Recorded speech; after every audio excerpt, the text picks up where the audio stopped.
na'udzubillahi min syururi anfusina wa min sayyiati a'malina may yahdihillahu fala mudhillalahu wa may yudhlil fala hadiyalah la haula wala quwwata illa billah.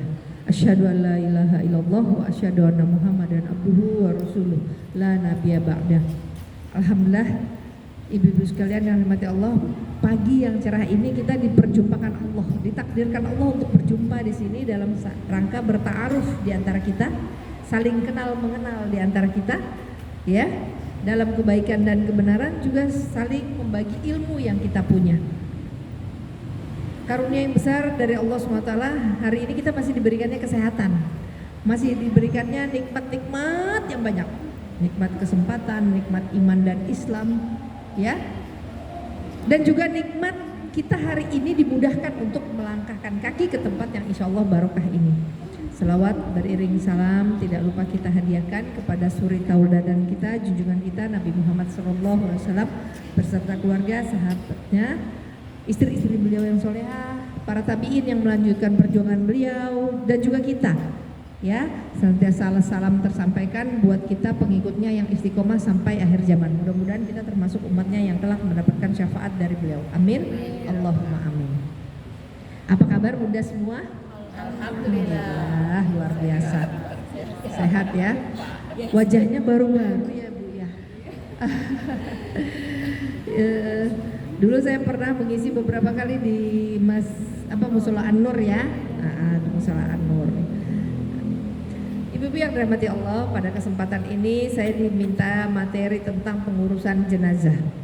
Kalau dengar-dengar kata pengurusan jenazah, kita kayaknya takut-takut gitu ya. Hah? Ada yang biasa ngurusin jenazah? Biasa? Oh ya, alhamdulillah. Nah, jadi bunda yang dirahmati Allah, kalau dalam Islam ya, mengurusi jenazah saudara kita yang meninggal dunia itu kewajiban buat kita yang hidup. Ya, kewajiban buat kita yang hidup. Ya, kalau si mati mah nggak ada urusannya lagi sudah. Ya, kita yang hidup, karena disampaikan bahwa ketika saudara muslim atau muslimah yang meninggal dunia, maka lakukan 4 hal terhadapnya. Ya, yang pertama memandikan, yang kedua mengafankannya, yang ketiga menyolatkannya, dan yang keempat menguburkannya. Ya, itu yang bisa kita lakukan kepada saudara kita yang sudah meninggal dunia. Yang pertama memandikannya, yang kedua mengafankannya, yang ketiga menyolatkannya, yang keempat menguburkannya. Nah, bunda yang dirahmati Allah, memang kadang-kadang minat dan perhatian kita ya sebagai orang Islam gitu terhadap pengurusan jenazah ini agak sedikit kurang. Ya, agak sedikit kurang maksudnya tidak semua orang gitu loh berminat karena merasa nggak mampu, ya, karena merasa nggak bisa, ya. Disebut fardu kifayah, ya, hukumnya fardu kifayah, yaitu pada saat kita memandikan orang yang meninggal dunia itu pekerjaan itu namanya fardu kifayah, ya. Namun gitu ya, mempelajarinya itu hukumnya fardu ain, wajib buat diri kita sendiri, ya. Kalau fardu kifayah itu kolektif, artinya kalau pekerjaan perbuatan itu sudah diambil alih oleh seseorang, maka kita terlepas dari kewajiban untuk melaksanakannya. Misalnya, contoh, di satu kampung, di satu daerah, di satu wilayah, ya, ada seorang muslimah yang meninggal dunia, ya. Nah, kita yang muslimah di situ wajib ngurusin jenazahnya. Kalau sampai itu di jenazah terbengkalai, nggak ada yang ngurusin, ya, terbiarkan begitu saja sampai berjam-jam, nggak ada yang mandi, nggak ada yang ngurusin, maka muslimah di dalam wilayah situ, ya, di kampung itu, di desa itu berdosa. Nah, iya Kamu Kiki, iya berdosa, ya, karena apa? Ada saudaranya meninggal dunia tapi nggak ada yang ngurusin.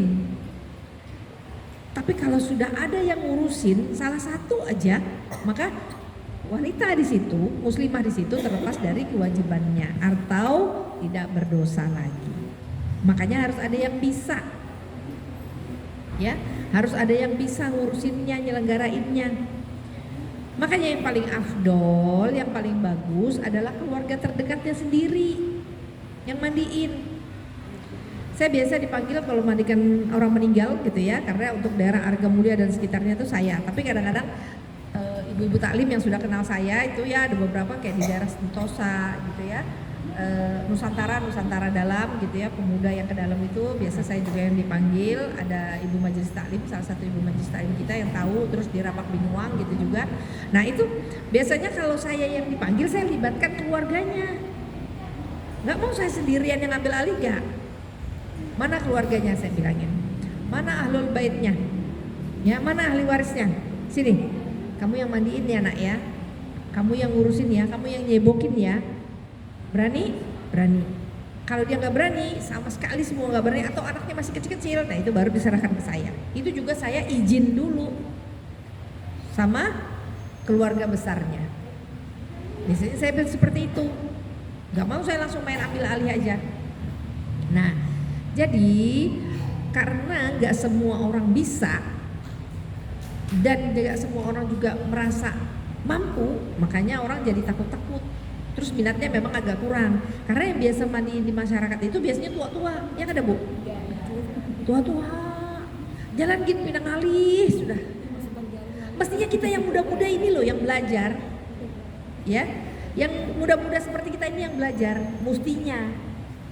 Jadi Bunda, nenek saya tuh tukang mandi orang meninggal. Dari pihak mama, dari pihak abah tuh tukang mandi orang meninggal.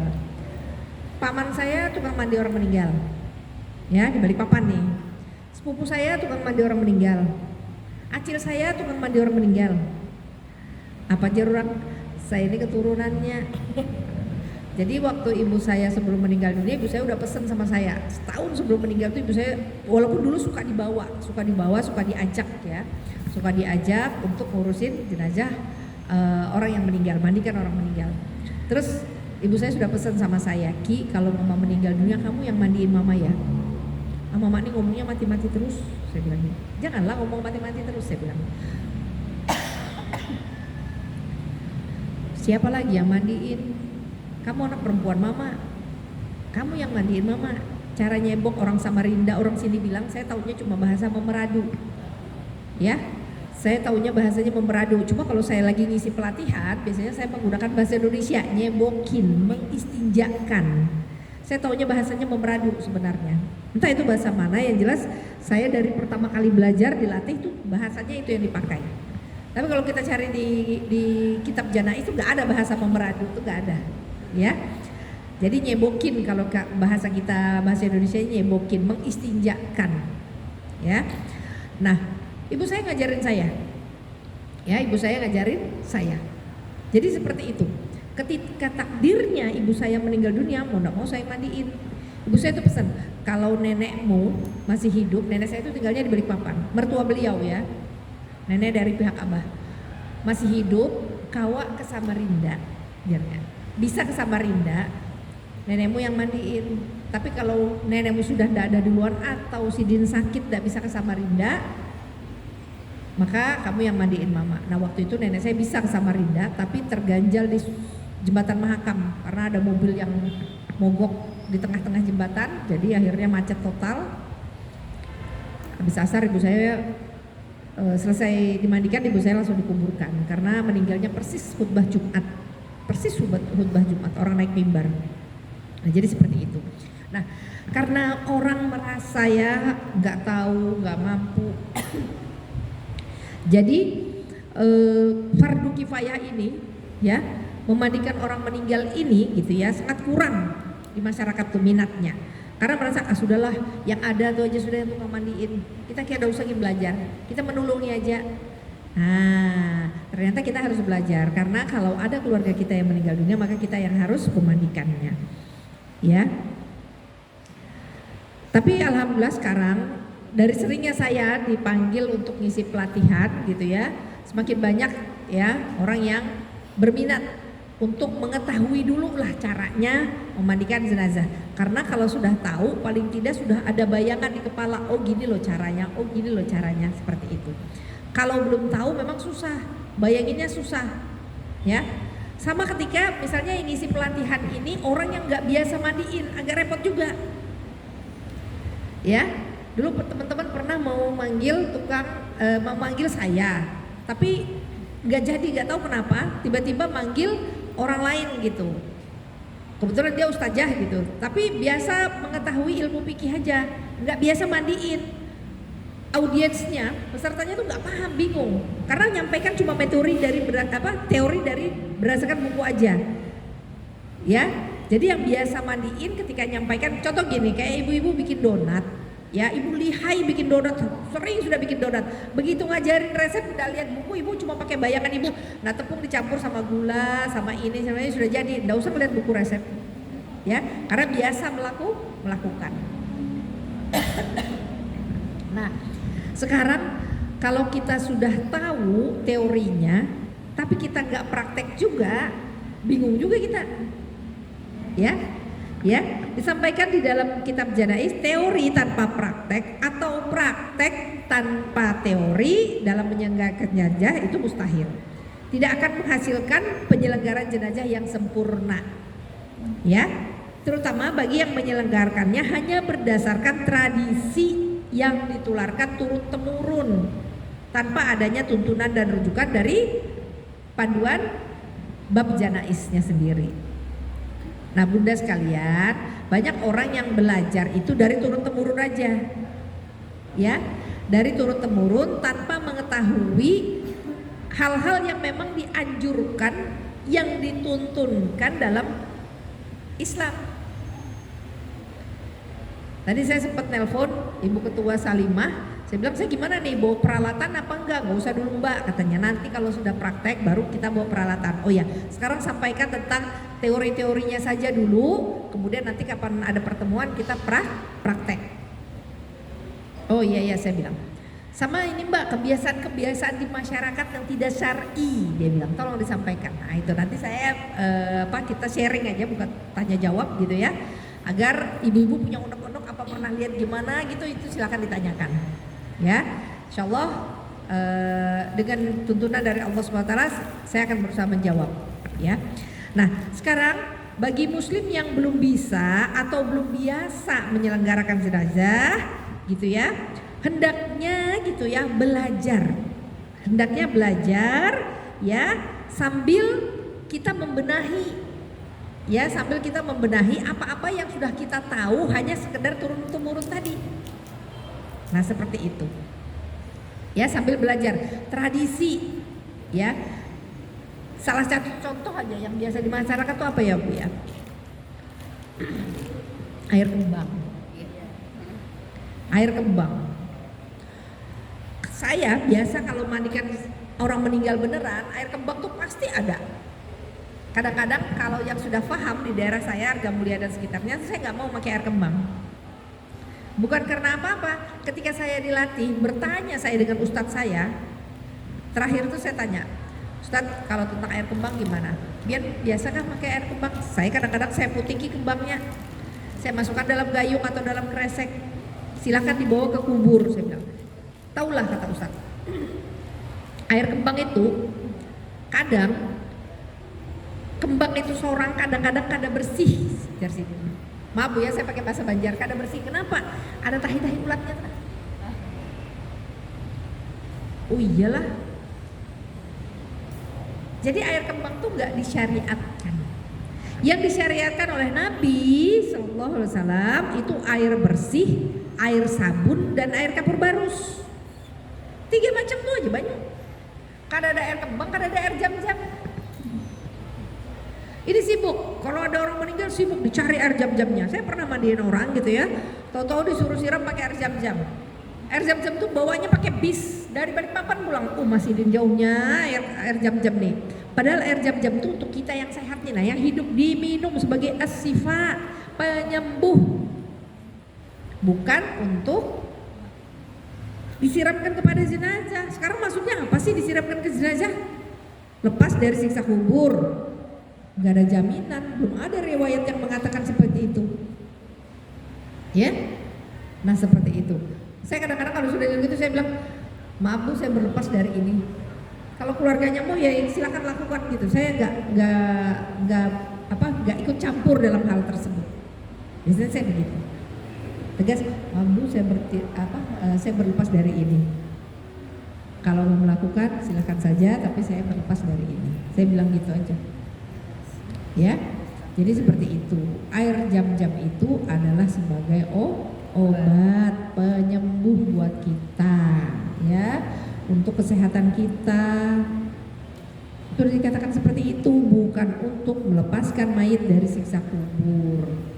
Ya. Nah, jadi ibu-ibu yang sekalian dirahmati Allah, disampaikan dalam sebuah hadis yang diriwayatkan oleh Bukhari Muslim dari Abu Hurairah, barang siapa yang melayat kepada suatu jenazah sehingga disolatkan, maka akan mendapatkan pahala 1 kirot. Dan barang siapa melayatnya hingga dikubur akan mendapatkan 2 kirot. Kemudian orang bertanya, apakah 2 kirot itu? Sahut beliau, semisal 2 bukit yang besar. Jadi Bunda, saya tuh baru tahu pahalanya memandikan jenazah itu ketika saya berangkat haji tahun 2010. Jadi waktu saya berangkat haji, ustadz saya itu rupanya biasa memandikan jenazah. Nah, saya dititipin seorang anak gadis gitu ya, yang ibunya biasa mandiin jenazah sama saya, sahabat saya. Jadi si anak gadis itu bilang, Umi, dia manggil saya Umi juga biasa mandiin jenazah ustadz sama mamah katanya. Oh iya, kalau di Kalimantan gimana kebiasaannya Hajah? Kata ustadz saya, oh begini. Wah, pahalanya luar biasa tuh. Seperti 2 kirot tuh 2 bukit yang besar, emas tapi bentuknya emas. Pahalanya. Jadi kalau kita berangkat haji dan umroh, ada tuh namanya di Madinah itu Jabal Uhud. Ya, Gunung Uhud. Gunung Uhud tuh besar, tinggi, kokoh, keras. Pokoknya kelihatan perkasa gitu. Ya. Nah, 2 kirot itu 2 gunung Uhud itulah emasnya. Pahalanya. Oh iya Kak Ustazah, iya. Selama ini saya nggak pernah tahu. Pokoknya saya tahu Allah berikan talenta kepada saya. Terus saya dilatih dulu di Salimah gitu ya. Ikut TOT, Training of Trainer. Jadi saya dilatih bukan sekedar untuk memandikan jenazah, tapi untuk mentraining orang-orang ya. Jadi saya biasa untuk memandikan jenazah juga mentraining. Jadi bukan sekedar mandikan saja gitu. Cuma itu yang saya lakukan, saya nggak pernah tahu pahalanya, nggak pernah. Ketika saya berangkat haji baru saya tahu itu pahalanya. Ya seperti itu. Jadi besar sekali pahalanya buat kita. Nah, ibu-ibu yang dirahmati Allah, sebelum kita masuk kepada tata cara penyelenggaraan jenazah, kita harus tahu dulu ya pedoman dan hikmah menghadapi musibah sakit. Walaupun tidak semua jenazah yang kita mandikan itu asalnya dari sakit, ya enggak? Ada yang tiba-tiba duduk, tahu-tahu maaf serangan jantung. Ini kemarin hari Kamis lagi heboh nih, beredar di sosmed. Seorang ustazah Taslimah namanya di Tebet gitu ya. Itu meninggal dunia sedang memimpin pengajian. Ya Allah, kematian sangat indah sekali. Benar-benar kematian husnul khotimah. Ya. Nah, enggak sakit, enggak apa, lagi mimpin, lagi membacakan surah Al-Baqarah, tahu-tahu meninggal. Semoga kita semua dimatikan dalam keadaan husnul khotimah. Amin. Ya, kematian dengan sebaik-baik kematian. Nah, Bunda yang dirahmati Allah gitu ya. Sekarang kita harus tahu dulu bahwa ujian sakit atau sebagian orang menganggap itu sebagai musibah merupakan cobaan dan ujian dari Allah SWT. Itu yang pertama.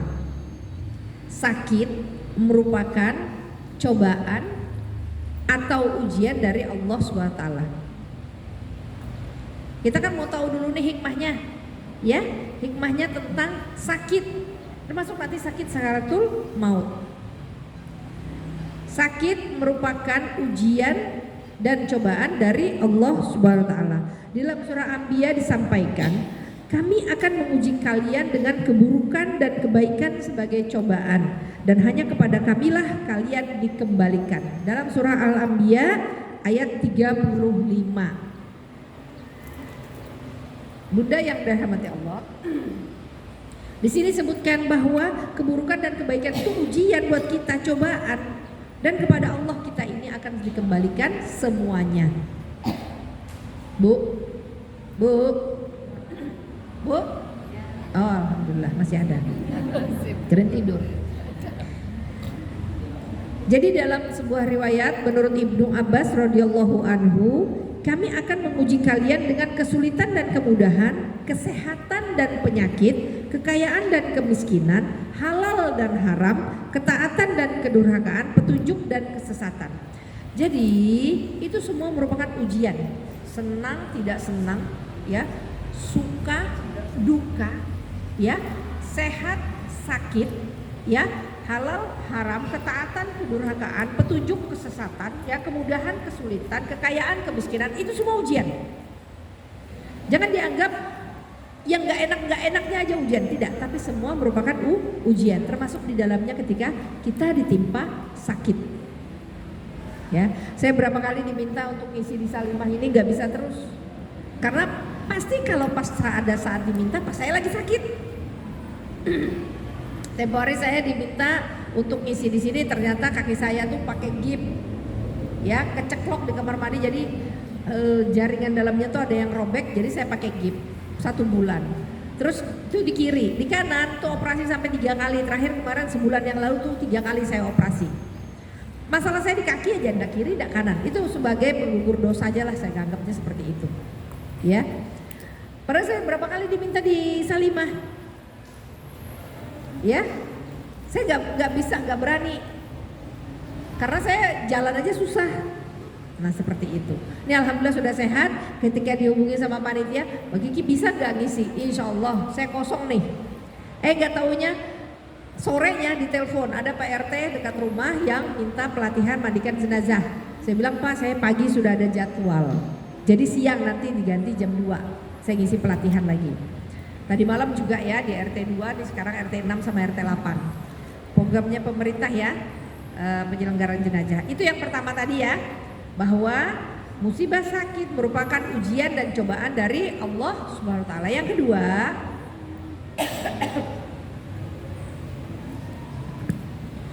musibah dan penyakit memberikan pengampunan dosa dan kesalahan. Musibah dan penyakit memberikan pengampunan dosa dan kesalahan. Bu, tidak ada kita di dunia ini yang gak ada dosanya. Gak ada kita satupun manusia di dunia ini yang gak ada salahnya. Ya enggak, Bu? Benar apa benar? Benar. Gak ada di dunia ini satupun manusia yang luput dari kesalahan dan dosa, kecuali ya Nabiullah Muhammad SAW, Rasul yang mulia, yang di dalam lidahnya, di dalam dirinya tuh gak ada cacat dan celah, ya, yang di dalam tutur katanya, yang di dalam ucapannya tidak ada sedikit pun dusta. Makanya sebelum jadi nabi aja udah dikasih gelar Al-Amin. Karena emang benar-benar orangnya dapat sangat dipercaya. Sangat-sangat dapat dipercaya. Ya, kecuali nabi. Kita semua pasti punya kesalahan. Nah, nabi aja dikasih sakit ketika mau menjelang meninggal dunia. Apatah lagi kita yang belum tahu nih bau-baunya, ya, belum tahu nih, ya, alamat-alamatnya kita diampuni atau tidak. Semoga kita menjadi semua orang yang diampuni Allah SWT. Amin, Allahumma amin. Jadi yang kedua adalah musibah dan penyakit itu memberikan pengampunan dosa dan kesalahan. Dalam surah Asy-Syura ayat 30 disampaikan, dan apa saja musibah yang menimpa kamu maka adalah disebabkan karena perbuatan tanganmu sendiri, dan Allah memaafkan sebagian besar dari semua kesalahan kita, dan Allah memaafkan sebagian besar dari kesalahan kita. Jadi Bunda gitu ya, kadang-kadang kenapa disebut karena tanganmu sendiri, Bu? Emang bukan tangan ya, bukan tangan melulu, mulut juga ada andil. Kita udah tahu nih makanan yang ini nggak baik buat tubuh kita. Nah, kita nggak bisa nahan, ya enggak? Dimakan juga. Akhirnya apa? Drop, kesehatan kita ambruk, buruk, kita sakit. Ya, maka akibat dari perbuatan tanganmu sendiri, sampaikan Allah dalam surah Asy-Syura ayat 30.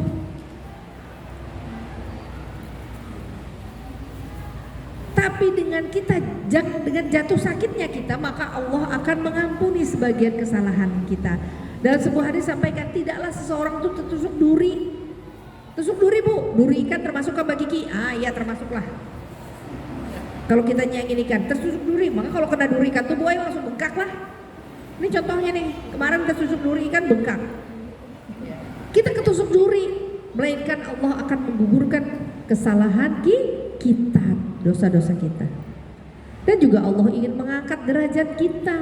Jadi kalau sudah sakit jangan berkeluh kesah.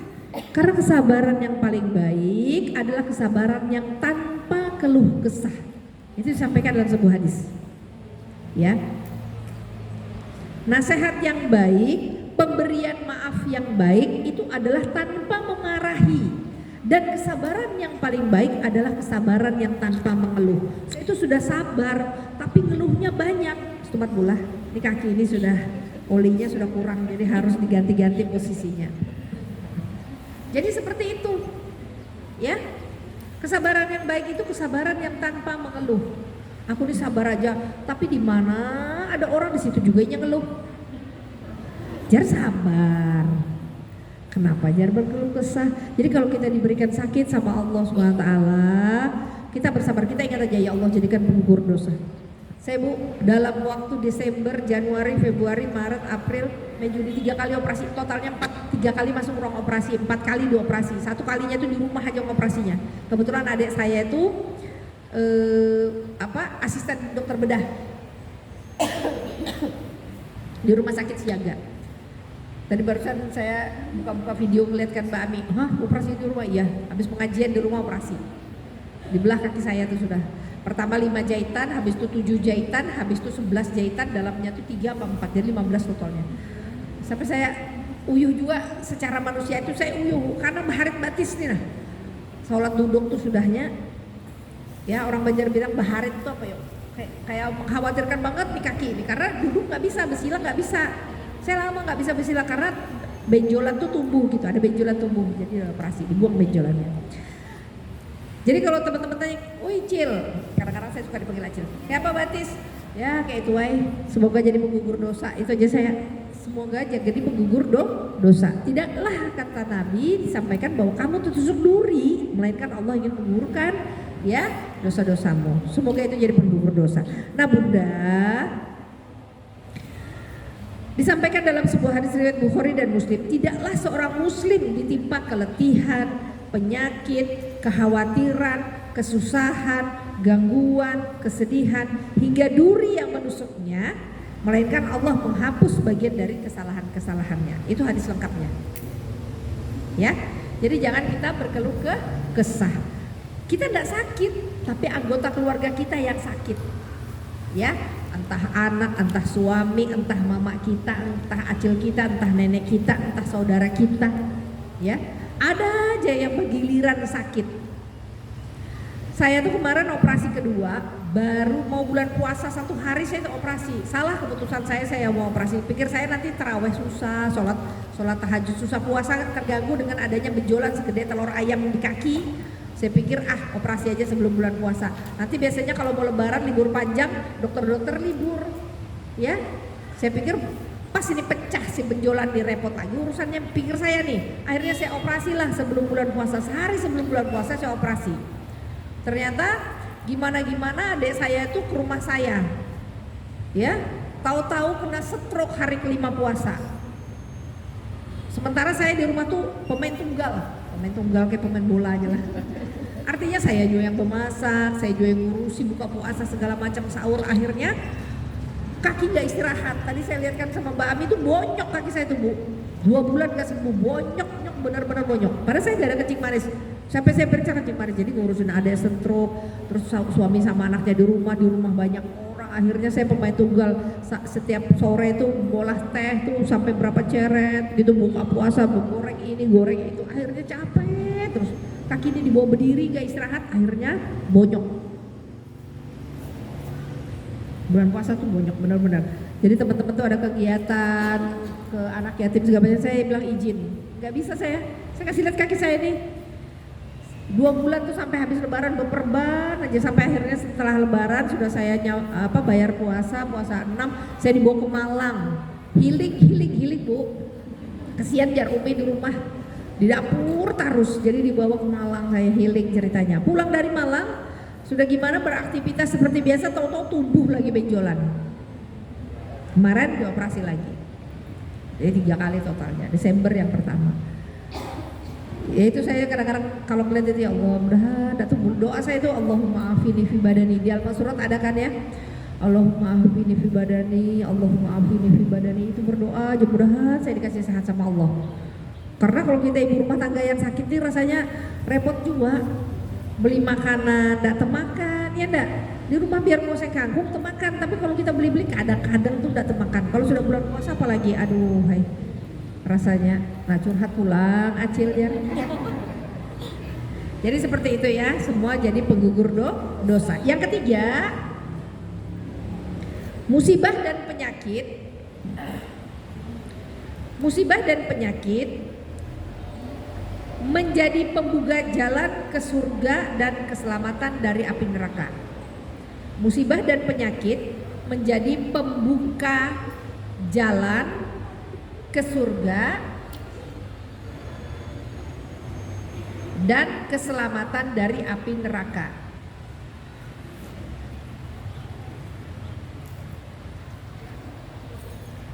Bunda yang dirahmati Allah, jadi setiap sesuatu yang tidak mengenakkan buat kita itu menjadi jalan pembuka untuk ke surga.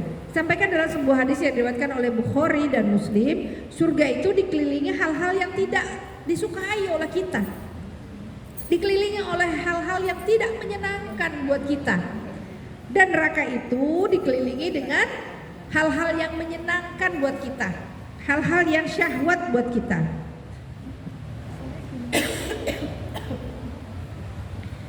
Jadi bunda yang dirahmati Allah ya, maka sakit, kita nggak suka sakit. Ada nggak orang yang suka sakit Bu? Ada nggak? Yang manjar di rumah sakit, makanannya enak-enak. Emang enak makan di rumah sakit? Kan ada nyamannya. Kada begaram, kada begula, aduh pokoknya daripada aja supaya sehat. Saya operasi 3 kali, 4 kali, yang sekali di rumah, yang 3 kali itu di rumah sakit bis total. Makanan ya itu dikasih, itu saya makan. Saking supaya berharap sehat tuh. Tambah ada makan pikir saya nanti tambah sakit. Ayo sudah bismillah dimakan aja, dibikin enak aja. Nah jadi bunda, hal-hal yang tidak mengenakan itulah yang akan menjadikan jalan kita menuju surga.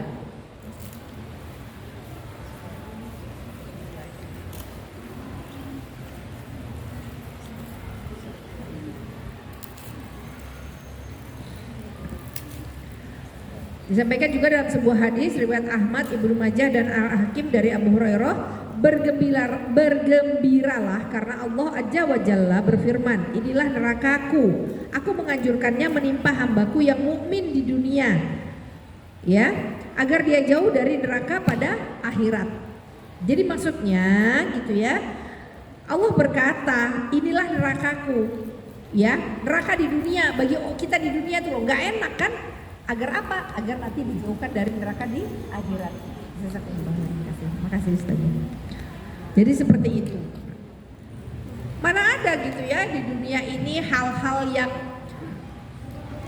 kita tabrak semuanya tuh nggak enak, semua tetap enak. Ya, yang dilarang maksudnya, yang dilarang kita lakukan itu menyenangkan biasanya. Tapi gitu ya. Ternyata Allah menjadikan itu tidak enak ya, karena ada larangan ya dari Allah SWT, maka itu menjadi jalan kita menuju surga. Nah yang keempat, setiap penyakit pasti ada obatnya. Setiap penyakit pasti ada obatnya. Tetapi jangan berobat dengan hal yang haram. Tetapi jangan berobat dengan hal yang haram. Bu, ada orang yang bilang, saya dulu pernah dengar, air kencing, air seni kalau diminum bisa jadi obat katanya. Ada orang yang ngamalkan begitu di satu daerah gitu ya, yang jelas bukan muslim, itu diamalkan, itu bisa jadi obat. Nah, sementara dalam Islam tuh ada aturan. Ada aturan yang mengatur kita sebagai hamba Allah. Kalau itu barang najis, air seni itu kan najis, air kencing itu kan najis, ya. Kalau itu dijadikan obat maka bisa jadi haram. Karena apa? Kita harus cari dulu obat yang lain, yang halal. Jangan sampai ketika kita menggunakan itu sebagai obat gitu ya, kita jatuhnya kepada memakan yang haram. Karena Bapak sehat ya, sehat aku. Ini nggak mendiskreditkan satu suku atau etnis ya, enggak ya. Saya nyampaikan. Saya tuh kenal gitu, ada orang Chinese itu yang bilang begitu. Air seni itu kalau diminum, diamalkan hari-hari itu bisa jadi obat. Padahal itu kan kotoran. Racun dibuang lewat air seni. Ya, setelah diolah dari ginjal itu dibuang dari seni. Tapi kembali lagi kayaknya keyakinan deh itu yang bikin dia jadi obat. Dia yakin, ya enggak? Kita airnya aja kita bacakan bismillah sama Fatihah, kalau kita yakin itu bisa jadi obat. Ya. Nah, jadi seperti itu. Tapi kita harus yakin juga bahwa segala kesembuhan itu datangnya dari Allah. Ya, kita berobat ke dokter, dokter tuh jar hebat. Inya tuh bisa ngobati kita. Sembuh aku kalau dokter itu yang ngobat. Hati-hati loh, ucapan kita itu hati-hati bisa menyerempet, menjerumuskan kita kepada perbuatan syirik yang menyembuhkan Allah sebagaimana disampaikan dalam Al-Qur'an, ya. Dan apabila aku sakit, dialah yang menyembuhkan aku.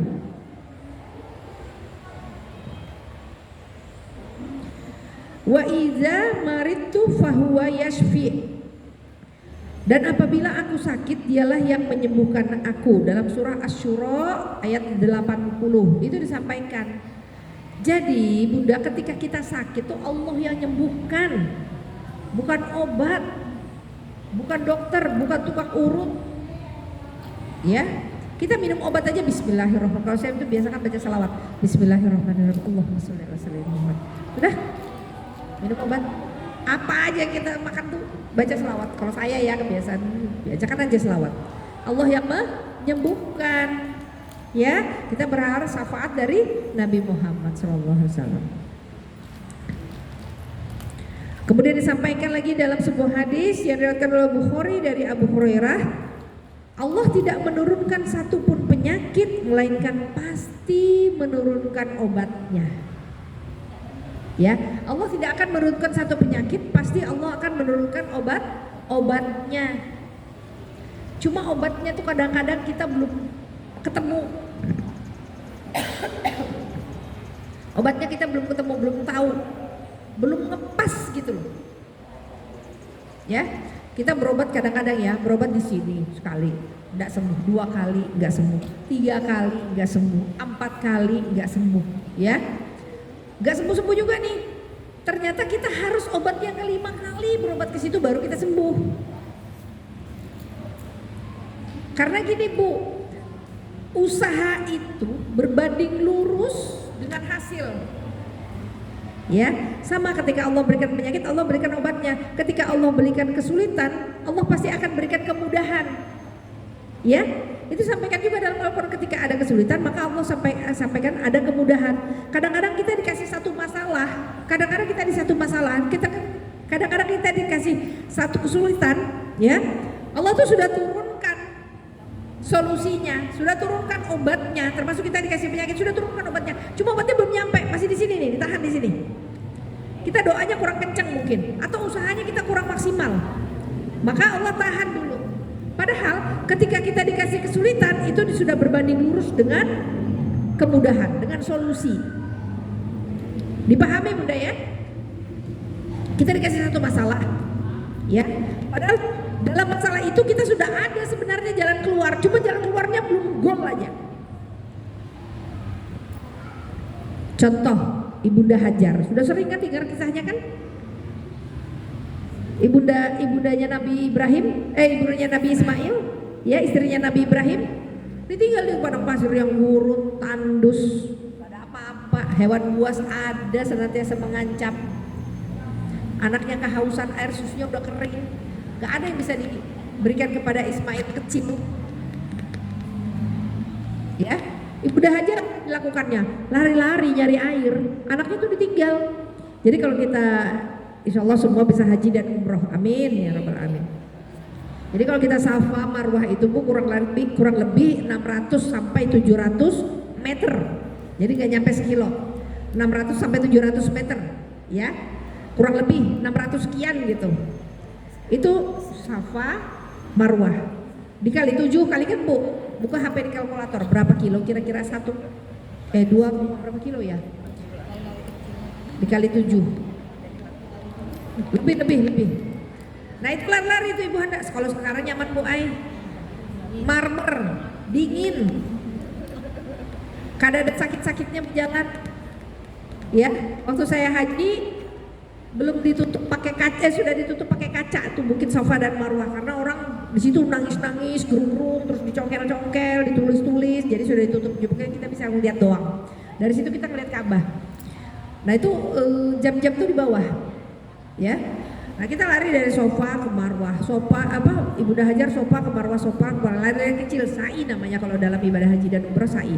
Lari kecil Safa ke Marwah sampai 7 kali. Udah 7 kali, stop dulu dia. Ini apa kabarnya anakku ya? Turun dulu dia ke bawah. Mau dilihat dulu, ada nggak, masih hidup kan nggak? Apa sudah diseret sama binatang buas? Ditengoklah dulu si anak. Ya, turun ke bawah, dilihat dulu ke bawah. Ternyata Ismail kecil menghentak-hentakan kakinya. Ya, nangis tuh. Nangis kan kalau anak kecil pasti gini-gini kakinya ya. Nangis menghentakkan kakinya. Lalu dari kaki Ismail itu keluarlah air yang memancar. Ya. Maka Ibnu Hajar berucap, Zam-zam nih, zam-zam itu artinya mengumpulkan. Zam-zam itu artinya bukan air Bu. Zam-zam itu artinya mengumpulkan. Zam-zam nih, dikumpulkan air. Lalu dia memberi minum, dia memberi minum kepada Ismail dan air itu mengenyangkan. Itulah air Zam-zam. Terus Ibunda Hajar lantas duduk begini. Ya, tahu tadi gak lari ya. Ya gak? Misalnya kalau kita ukuran kita manusia, jangan tahu kalau lari tadi duduk aja di sini keluar coba itu. Ya kan? Tersandar acilnya. Kalau kita normal pasti kita bilang begitu. Coba tahu tadi kan enggak. Allah suruh kita lari dulu, Allah suruh Ibunda Hajar lari dulu baru ada solusi. Seandainya Ibunda Hajar gak lari mungkin gak keluar juga solusinya. Seperti itu. Ya. Jadi jangan sampai kita mengatakan coba tahu. Ini kita nih ya, usaha kita. Aduh mau bayar uang sekolah anak-anak gimana nih? Oh orang tua sakit. Oh ternyata harus bayar cicilan ini. Kita kesana kemarin. Ada usaha kayak Ibunda Hajar duduk aja di rumah. Siapa tahu datang air. Siapa tahu datang solusi, siapa tahu datang duit, kada. Jadi usaha kita, usahanya Ibunda Hajar tuh berbanding lurus sama hasilnya Bu. Yang sampai saat ini sudah berapa belas abad itu masih kita nikmati. Ya air Zam-zam itu. Ya gak gampang-gampang loh lari antara Safa dan Marwah. Ya, yang jauh kalau kita dari sini mungkin sampai ujungnya Perimpap sana kali ya di MTS sana. Enggak juga sih, sebenarnya kelihatan aja ya. Bukit Safa dan Marwah tuh kelihatan karena memang dalam ruangan sih Bu enak gitu loh. Baru blower tuh nggak berhenti yang kayak gitu gedenya tapi memancarkan percikan air seger, nggak ada panas-panasnya. Kalau dulu kan panas ya. Nah seperti itu, ya.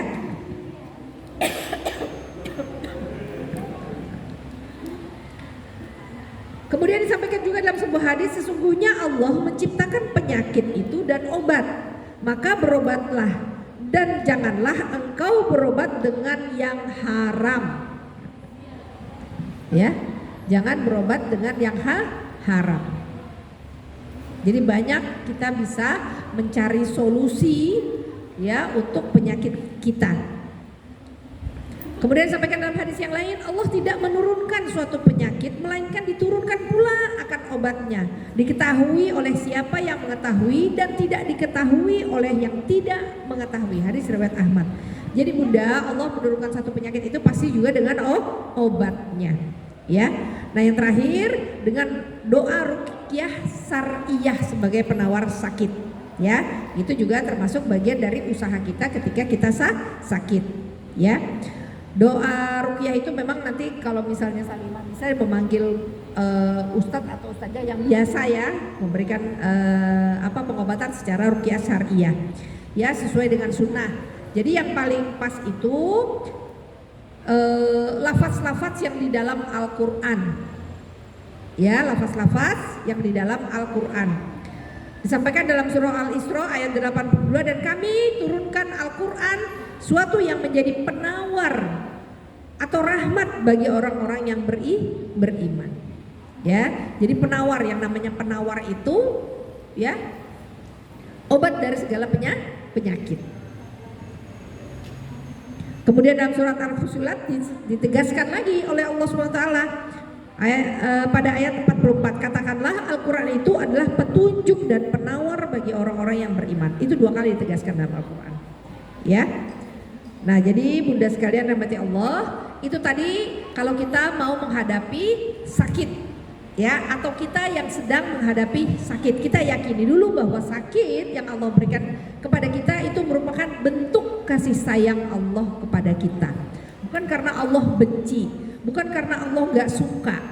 Nah, kalau setelah sakit kita sudah berobat, kita sudah berikhtiar, kita sudah berusaha, kita sudah menempuh segala cara yang halal yang dianjurkan oleh Islam, ternyata ajal kita sudah sampai atau ajal keluarga kita sudah sampai, maka kita berserah diri kepada Allah. Yakinlah itu bentuk kasih sayang Allah. Sudah sampai waktunya. Bukankah di dalam rukun iman kita harus meyakini takdir qada dan qadar kita, ya.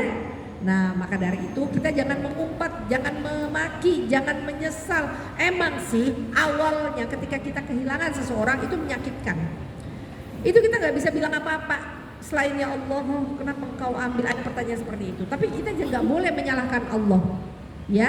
Karena keimanan kita, maka kita harus menerima itu sebagai bentuk takdir atau keputusan Allah yang paling tepat buat kita. Kita sayang, yang punya lebih sayang. Saya ketika kehilangan ibu saya tuh goncang. Saya kayak aduh, pokoknya rasanya gimana Bu ya, dunia tuh runtuh rasanya. Begitu juga kehilangan abah saya, begitu juga kehilangan kakak kandung saya, persis di atas saya. Rasanya tercabut 2 nyawa nih Bu. Tapi kan hidup harus terus berjalan. Ya. Life must go on kata orang. Kalau saya ambruk, orang-orang di rumah saya tuh pasti ambruk juga. Saya ketika ibu saya meninggal Bu, musim sakit begini rupanya kali ya, pokoknya saya ngedrop. Ibu saya meninggal itu beberapa waktu sebelum bulan puasa. Jadi saya ngedrop.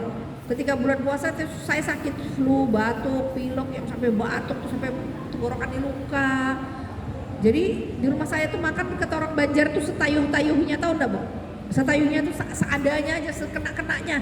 Enggak ada masak sayur, buka sahur tuh ibu saya kadang-kadang sahur tuh ngoseng apa gitu, sawi, pakai telur, dipencet di sambal itu kan nikmat banget gitu.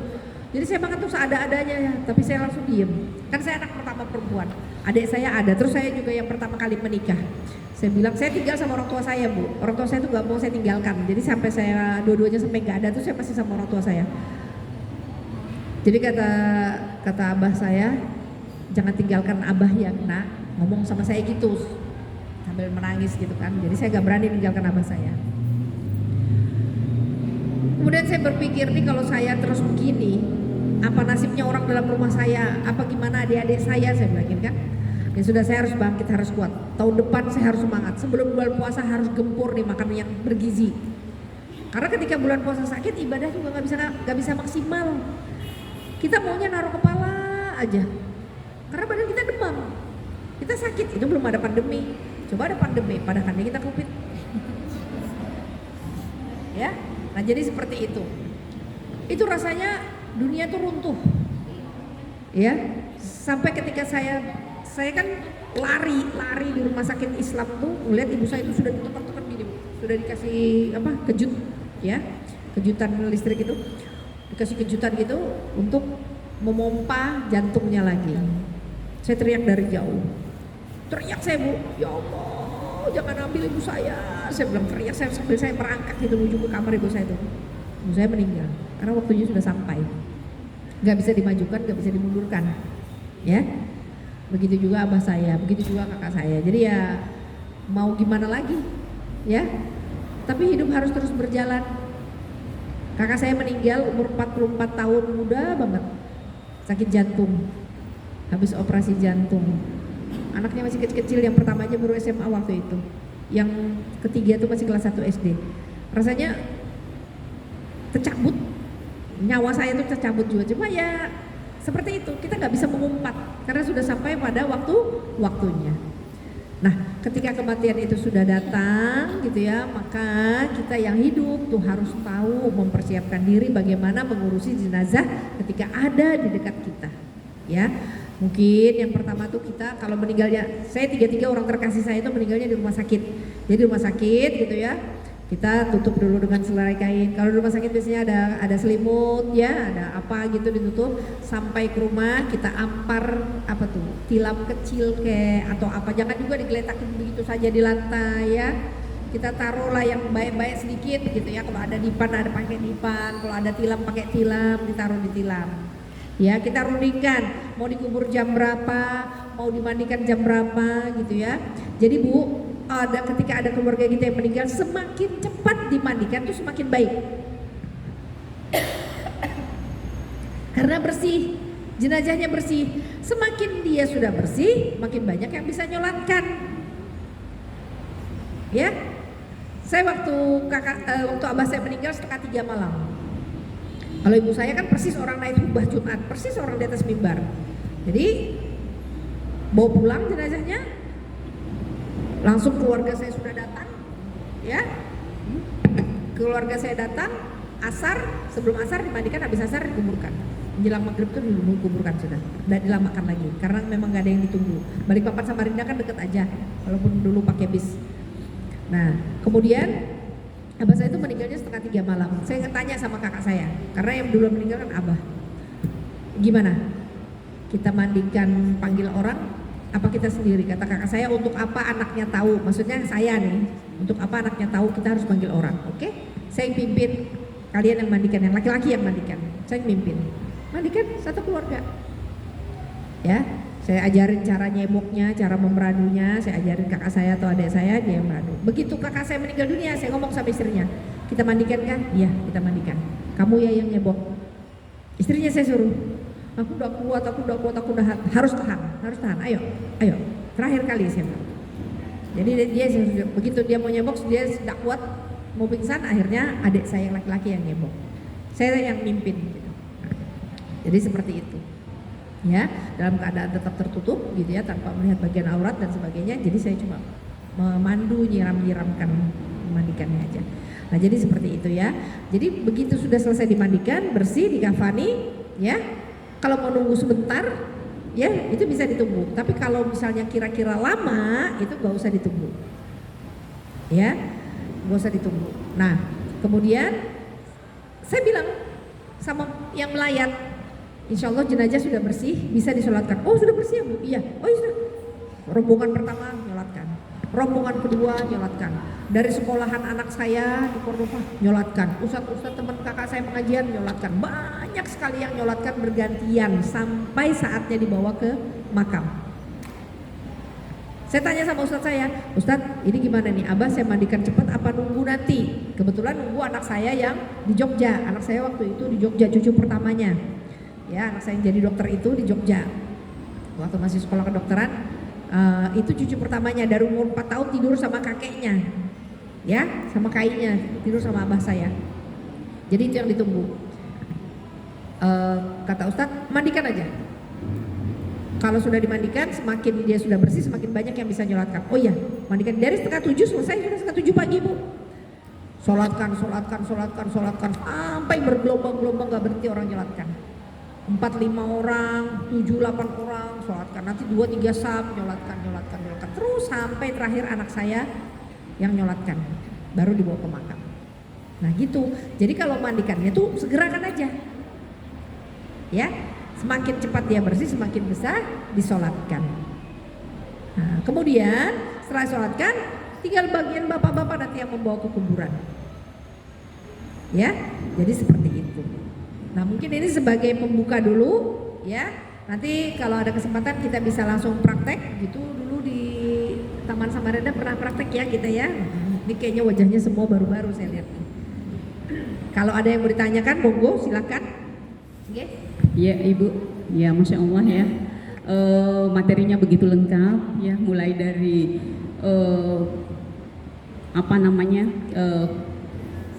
sakit, kemudian fardu kifayah yang tadi sudah disampaikan juga, walaupun belum lengkap ya sepertinya karena belum masuk kepada cara-cara tadi. Ya memang Bu, kalau masih teori ya, tapi kalau dipraktekkan itu lebih paham kali ya. Ya kalau kita melihat bagaimana mempraktekkan itu tentang kepengurusan jenazah.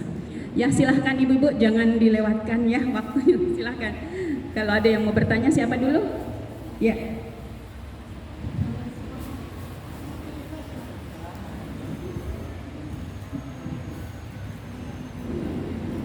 Bismillahirrahmanirrahim. Assalamualaikum warahmatullahi wabarakatuh. Ya Ustazah Kiki, ini saya mungkin ada 3 pertanyaan Ustazah. Yang pertama itu kebetulan di keluarga saya itu kebanyakan itu tradisinya kalau misalnya memandikan jenazah itu bepangku ya, kata orang itu dipangku.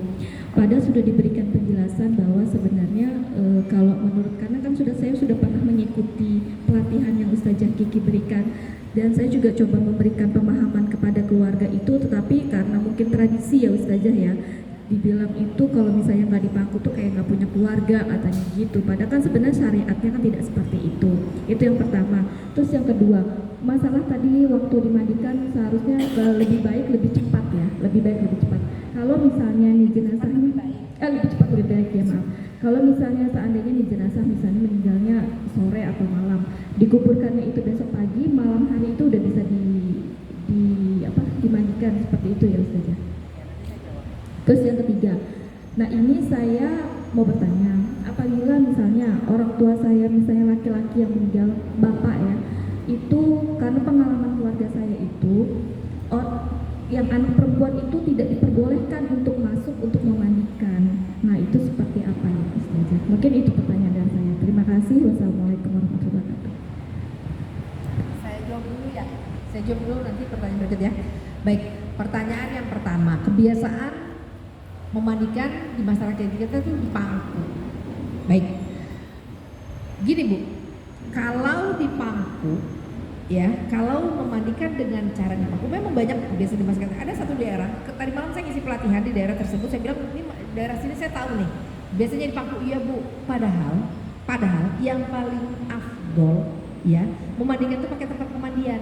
Sekarang kan sudah ada di masjid-masjid ya, sudah ada di masjid-masjid. Saya biasanya kalau dipanggil keluarganya sibuk mau mangku, saya bilang alangkah baiknya pakai tempat pemandian.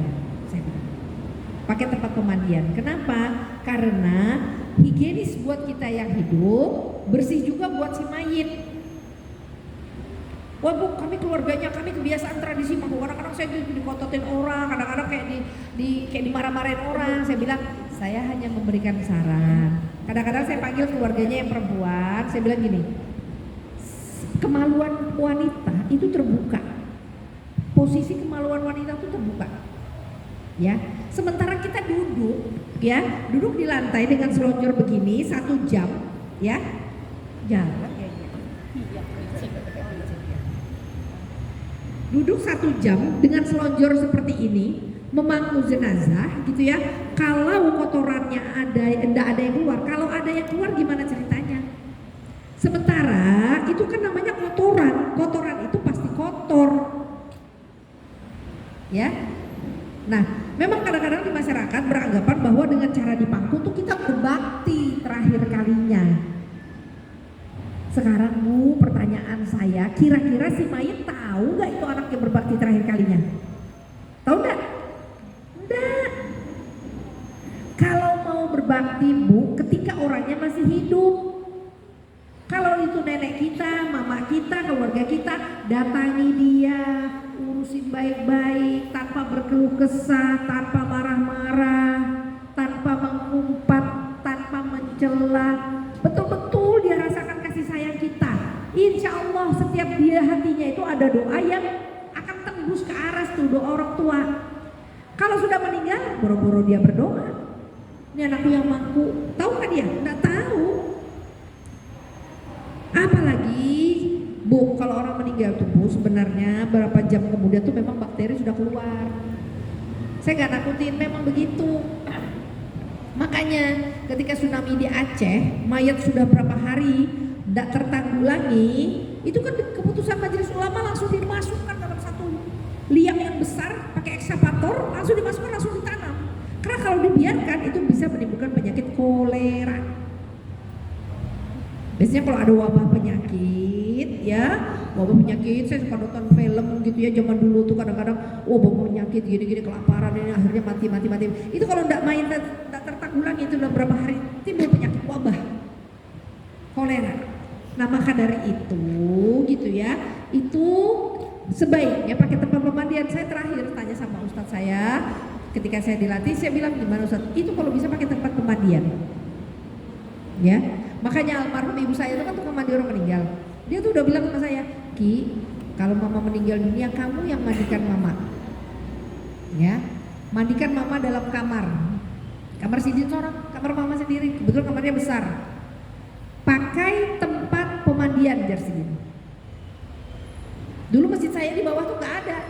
Masjid Al-Ikhlas di rumah saya itu nggak ada tempat pemandian. Kalau di situ masjid kita kada ada tempat pemandian, pinjamkan di tempat lain, karena bayar infak. Saya ingat tuh kalimatnya begitu. Jangan mandikan mama dengan cara dipangku. Kenapa mak? Saya tanya. Kada bersih, kata mama saya. Karena beliau tahu mandikan dengan cara dipangku gak bersih. Saya berapa kali pengalaman mandikan dengan cara dipangku. Keluarganya ngotot, kadang-kadang saya menghindari keributan. Ya sudah saya ngalah. Tapi kadang-kadang kalau saya kasih pemahaman, dia langsung paham, alhamdulillah. Ya, makanya Mbak Amanah tuh jangan sibuk mau mandikan dengan cara dipangku. Habisnya mangku, ya lariannya kada ada yang dibayangkan. Sibuknya berdudukan ganti baju mandian, dudukan dengan teman-temannya di luar. Tidak ada yang membayangkan segala macam rugi. Mending orang-orang yang mangku itu bisa ikut memandikan juga. Saya, ya Bu, saya mau mandikan, tidak apa-apa. Kamu tetap bisa mandikan, ayo mandikan, gosok sama-sama, ya. Kamu di kaki ya, kamu di kepala, kamu di tangan ya, nanti ibu yang instruksikan. Iya. Saya bawa 9 anaknya, 9 ikut mandikan, laki perempuan saya suruh. Bu, kami mau mandikan. Saya betul dia kayaknya sama ibunya tuh, apalagi yang bungsu tuh sudah saya kafani, Bu, masih cium-cium kakinya tuh, tidur di samping kakinya, rupanya memang dimanja dia. Pas sudah besar, kayaknya udah kerja malahan. Nah, jadi Bunda yang dirahmati Allah, orang-orang yang memandikannya yang mau memangku itu bisa memandikan langsung. Kalau dia mampu, dia nggak bisa ngapain selain duduk diam, nggak bergerak. Dan lagi Bunda, mandikan dengan cara dipangku tuh khawatirnya tidak higienis buat kita. Kalau ada kotoran yang nggak berhenti keluar, kotoran tuh kemana larinya Bu? Ke situ-situ aja. Saya nggak bawa sih peralatan saya, biasanya saya bawa peralatan saya tuh ada, saya punya sarung. Sarung tuh kan warnanya gelap-gelap begitu aja Bu ya. Kotoran tuh kan warnanya gelap-gelap begitu juga. Saya pernah Bu mandikan dengan cara dipangku orang ya, saya pangku orang yang mangku gitu ya, yang meninggal tubuhnya besar, gemuk tubuhnya. Nah yang mangku acil-acilnya bude-budenya itu ya, bulenya itu gemuk-gemuk juga. Jadi akhirnya saya bilang pakai tempat pemandian, nggak mau, tetap aja orang tuanya marah-marah minta dipangku. Oke, begitu dipangku selesai diangkat, nya nempel di sini, kotorannya nempel di sini. Akhirnya apa? Ditaruh lagi, disiram lagi, dibersihkan lagi, seperti itu. Karena apa Bu? Yang mangku ini saya contohin ya. Oh ini udah rekam ya. Yang mangku ini kan saya contohin ya begini. Yang mangku kan selonjor ke sini ya Bu, pakai sarung semua kan? Nggak mungkin lah pakai celana jeans. Nggak mungkin, ya pakai sarung semua. nanti yang di bagian kemaluannya si mayit itu harus merengkangkan kakinya sebesar begini, ya, supaya apa? Ada celah untuk menggosok, ya. Sementara jarak antara mayit dengan lantai itu paling cuma segini, segede-gedenya paha kita paling cuma segini, ya enggak? Percikannya juga ke situ-situ juga. Padahal kalau pakai tempat pemandian tuh enak kolong, percikannya langsung turun, airnya langsung turun. Terakhir saya mandikan itu Bu ya, kebetulan jauh daerahnya, jauh bukan di sini. Nah itu saya mandikan. Saya bilang pakai tempat pemandian, gak usah Bu, di pangku aja. Saya bilang kalau ada kotoran yang mau yang keluar, saya bilang nanti agak susah kalau di pangku. Tetap aja dia kotor minta di pangku. Dia bilang gak ada tempatnya Bu, tempat pemandian gak cukup. Saya ukur rumahnya itu enggak, memang agak susah gitu masuk tempat pemandian. Kalau udah kita di luar aja mandiinnya, saya bilang. Tapi minta penutup, saya bilang nanti tutup, jangan Bu, kasihan gini-gini. Padahal itu bisa di luar, kebetulan ada karpot, garasi. Gak mau dia, akhirnya betul. Anaknya ternyata laki-laki semua. Jadi yang ada menantu. Begitu siapa yang mampu, saya bilang gini. Anaknya laki-laki Bu, aduh saya bilang begini deh. Kalau laki-laki kalau bisa jangan. Saya bilang kenapa? Bu anaknya tapi Bu tetap anak kandungnya. Saya paham, tapi saya ini loh yang susah. Sering banget kayak gitu Bu. Saya ini loh susah, saya kan harus menjaga aurat. Ini nih yang mampu laki-laki, mayat di atasnya, saya gosok-gosok, pas kesentuh. Gimana? Saya juga harus menjaga aurat saya bilang saya susah. Bukan nggak boleh anak mampu ibunya, saya ini loh orang lain, saya bilang gitu. Saya ini orang lain Mbak, oh gitu ya Bu ya. Kalau bisa yang mampu jangan laki-laki, yang mampu perempuan. Mbak apanya? Menantu. Ya sudah Mbak gimana? Saya lagi haid Bu, ya. Deras apa? Deras Bu, lagi deras-derasnya, ya. Kalau sudah mau selesai kan masih mending. Atau baru mulai? Ini lagi deras-derasnya, ya nggak bisa. Ya udah. Jadi siapa yang mampu? Cucunya kebetulan gede-gede, untung aja cucunya gede-gede ya, ada yang kuliah, ada yang ya sudah cucu yang mampu. Akhirnya apa? Cucunya aja sampai keram, anaknya aja bantuin saya gayungin air tuh sampai nggak kuat, nyerah sakit pinggang. Apa ceritanya saya Bu? Saya pernah juga soalnya dulu mandikan dengan cara di pangku, ya. Jadi kalau kita mangku, kan yang mangku duduk begini kan, kakinya selonjor toh. Oke, saya yang mandiin, nggak mungkin saya nyiramnya begini, ya kan? Nggak sopan amat. Pasti saya lebih membungkukkan diri sedikit kan, agar bisa menyiram jenazah. Kadang-kadang saya jongkok 1 jam saya mandikan gitu Bu, karena mau berdiri Bu, pecah pinggang saya. Sampai saya dibantu sama teman saya. Makanya Ustadz Pembimbing Haji saya tuh bilang, Hajah di Kalimantan gimana mandiinnya? Pakai pemandian apa di pangku? Sebagian sih kadang-kadang di pangku. Terus gimana? Pernah mandikan cara di pangku? Pernah. Kalau saya bilang itu zolim buat yang hidup, Bang Ustadz. Sampai segitunya saya bilang, pernah nggak mandikan cara di pangku kata Ustadz? Pernah. Saya bilang gini, gimana rasanya? Waduh, udah bisa bangun. Mau pecah pinggang saya. Sampai 3 hari saya sakit. Iya benar. Itu yang saya sebut zolim buat yang hidup. Emang luar biasa sakitnya Bu. Sekarang gitu ya, kita ngotot minta mandikan dengan cara di pangku, itu karena apa? Karena mau berbakti? Enggak, kalau saya bilang mau berbakti itu waktu orangnya masih hidup. Justru dengan cara di pangku gitu ya, orang-orang yang biasa memandikan, yang bisa ikut kita memandikan itu nggak bisa mandikan. Paham Bunda ya? Nah, jadi kalau memandikan dengan cara pakai tempat pemandian itu mudah. Ya, gampang, kotoran langsung keluar gitu ya. Tempatnya terang karena dari aluminium ya, kelihatan kotoran atau tidak. Kalau di pangku, jadi saya terakhir mandikan tuh Bu, ketika cucu-cucunya yang mangku ya sudah, kotoran tuh udah berhenti. Sampai saya suruh anaknya, saya bilang ambil air wudu, anaknya yang laki-laki itu yang tadi mau mangku, saya bilang kalian ambil air wudu, sholat sunnah 2 rakaat, minta di sujud akhir agar jenazah ini diberhentikan kotorannya. Saya suruh anaknya. Kenapa? Karena kotoran tidak berhenti-berhenti. Akhirnya apa? Air tuh habis Bu, bergentong-gentong untuk nyiram di lantai, kotoran berceceran. Ya kan, terinjak kita ke bawah ke dalam kan najis. Bu di sini Bu. Jadi yang bagian kemaluan ini kebetulan anaknya sengaja saya pilih yang badannya agak besar. Cucunya yang agak besar badannya. Akhirnya nyebokin begitu dimangkuk. Kayaknya Bu kotorannya masih ada lagi di sarung, siram lagi. Jadi air itu hanya banyak terbuang untuk nyiram kotoran yang di lantai, di sarung dan di mana-mana.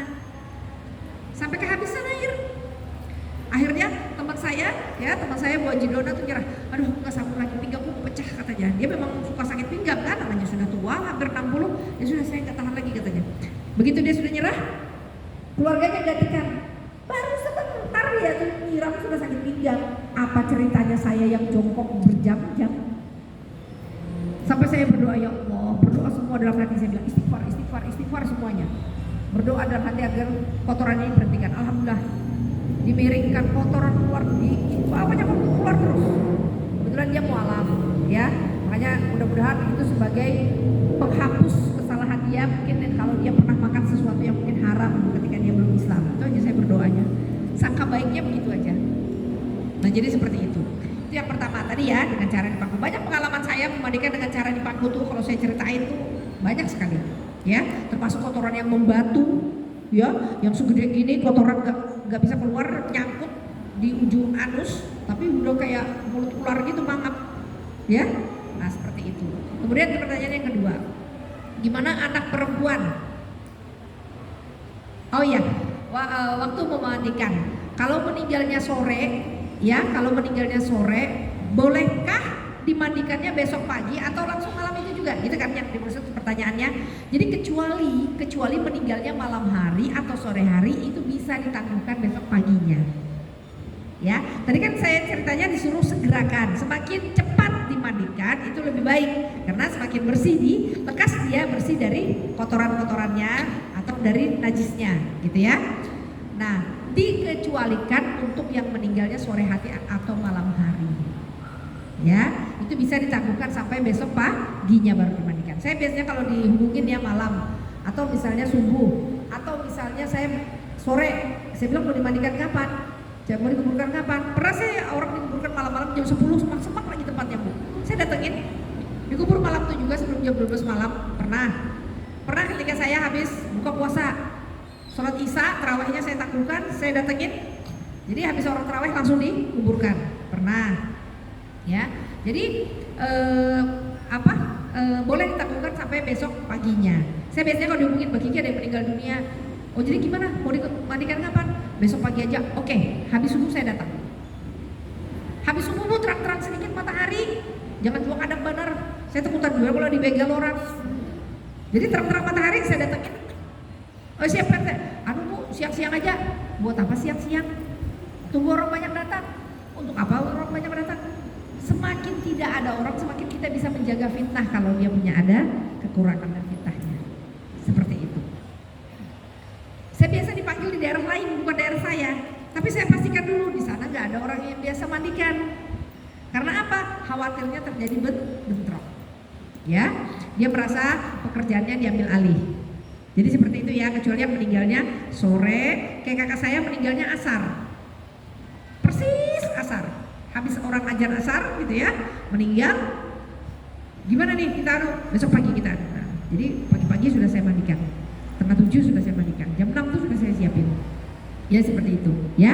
Nah, kemudian yang selanjutnya, ketika yang meninggal tuh abahnya, ya, si anak perempuan pengen ikut mandikan, tapi ternyata tidak diperbolehkan. Gimana tuh ceritanya? Nah, makanya yang paling bagus tuh sebenarnya kita seorang yang mandikan. Kalau kita seorang, nah yang melarang.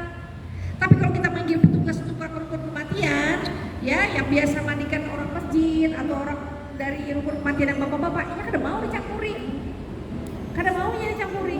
Biar kita anak perempuannya, biar istrinya, nggak mau. Makanya kalau kita sendiri yang tahu, kalau saya Bu, kalau saya dipanggil mandikan, saya kan mandikan ibu pasti ya. Anaknya tuh ada tuh laki-laki berapa orang suaminya. Bu saya mau ikut mandikan, oh enggak apa-apa.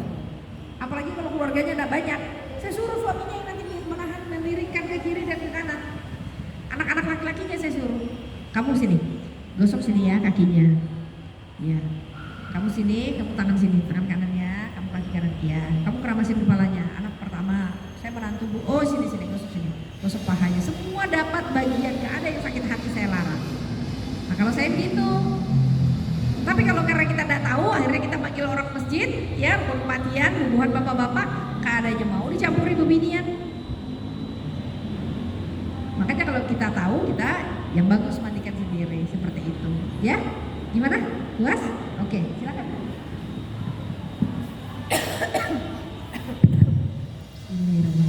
Assalamualaikum Terima kasih Ustazah. Terkait setiap penyakit ada obatnya, tapi jangan berobat dengan hal yang haram, Ustazah. Saya baru pernah dengar itu apa, insulin itu Ustazah untuk diabetes. Katanya, ini katanya saya keakuratannya juga masih saya bingung. Itu katanya ada itu bahannya, salah satu itu cuma ada 2 di dunia, dari pankreas manusia dan pankreas dari babi. Nah, jadi itu kalau yang dari babi itu agak murah daripada manusia. Itu kayaknya sepertinya ada perdebatan atau gimana, saya kurang paham saja, tapi saya sendiri rasanya masih ragu untuk misalnya ada keluarga yang pakai insulin, rasanya masih condong ke haramnya. Dan kedua, pertanyaan saya, bolehkah, tapi sepertinya sudah terjawab tadi, boleh kita yang keadaan haid itu ikut mandikan atau ke kubur, boleh Ustazah? Terima kasih Ustazah. Assalamualaikum warahmatullahi wabarakatuh. Jadi gini, berkaitan dengan hal insulin, saya ini keluarga diabetes Bu. Abah saya kencing manis, jantung, tekanan. Mama saya kencing manis, jantung, tekanan. Kakak saya kencing manis, jantung, tekanan. Adik saya 5 saudara, yang kena kencing manis ini 4. Alhamdulillah saya enggak, mudah-mudahan jangan. Nah jadi gini Bu, di Indonesia ini ada satu lembaga, ya, namanya Majelis Ulama Indonesia. Itu yang membawahi semua yang berkaitan dengan keadaan atau permasalahan keumatan, ya.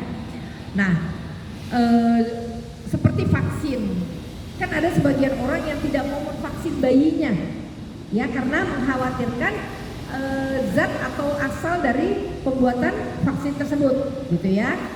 Nah, saya tuh tahu insulin itu, saya baru dengar malahan kalau dari pankreas manusia, saya nggak pernah dengar. Yang saya tahu tuh pankreas sapi, babi sama sapi, ya. Jadi bukan pankreasnya sebenarnya Bu, bukan dari pankreas babi, bukan dari pankreas sapi, bukan. Tapi ada zat, ya, zat di dalam, ya. Jadi ada senyawa. Memang Bu, Allah tuh luar biasa ya, luar biasa menciptakan sesuatu pasti mengandung hikmah yang besar. Jadi Bu, secara genetik manusia dan babi itu banyak sekali kemiripan genetiknya, banyak sekali, ya. Terus yang paling mendekat itu sebenarnya sapi juga, ya, sapi. Karena kakak saya kan dia katupnya bocor, katup jantung, tahu kan katup Bu? Dia kan ada bilik kanan, bilik kiri, ada katup, ya kan? Nah katup kakak saya itu bocor. Jadi kakak saya itu katupnya diganti katup sapi. Satu katup itu harganya 50 juta. Kakak saya kemarin operasi katupnya sapi. Tadinya mau diganti cuma 2, sapi dan logam. Cuma kalau logam takutnya dia tidak bisa bersinergi dengan anggota tubuh. Ya, kalau logam biasanya nanti si pasien tuh dapat sertifikat. Karena kalau melewati logam detektor di bandara di mana-mana itu pasti akan bunyi. Ya, dia pasti akan bunyi. Nah, jadi kakak saya kemarin dipertimbangkan, ternyata kakak saya karena ada diabetes dan lain-lain, akhirnya diganti katup sapi. Ya, nah, jadi yang saya dengar itu justru gitu ya, insulin itu dari babi dan sapi. Saya tahunya dari babi dan sapi. Itu bukan pankreas yang bujuran pankreas babi diambil dijadikan bahan insulin, bukan. Tapi hanya senyawanya saja. Ya, nah senyawa, dan itu cuma beberapa persen. Ya, memang itu meragukan karena semua yang berasal dari itu yang namanya itu hewan kan haram, jelas-jelas haramnya. Nah, cuma Bu gitu ya, kita di dalam tubuh kita tuh ada satu tempat, ada satu organ namanya pankreas. Memang pankreas itu menghasilkan insulin. Insulin itu kendaraan yang mengantarkan sel, ya, zat gula itu ke seluruh tubuh. Nah kalau si pankreas itu rusak, dia nggak bisa menghasilkan insulin, ya, nggak bisa menghasilkan insulin. Jadi si gula darah yang harusnya diolah, diantar ke seluruh tubuh, ke seluruh sel tubuh, itu nggak keantar karena kendaraannya nggak ada. ya, kendaraannya nggak ada. Nah maka dari itu kalau orang yang tidak bisa, ini gula sudah di tubuhnya ini banyak, ya, jadi akhirnya dia nggak bisa, ya, pankreasnya menghasilkan insulin, nganter kendaraan tuh nggak ada bongkok kendaraannya, maka harus ada insulin buatan atau yang dimasukkan dari tubuh. Nah adik saya kemarin kena stroke, itu juga gula darahnya tinggi, tapi terakhir sudah ditemukan, ya, sama Bu, gak usah jauh-jauh, gak usah insulin. Ibu pernah ada keluarga yang kena serangan jantung nggak? Sudah pernah ada?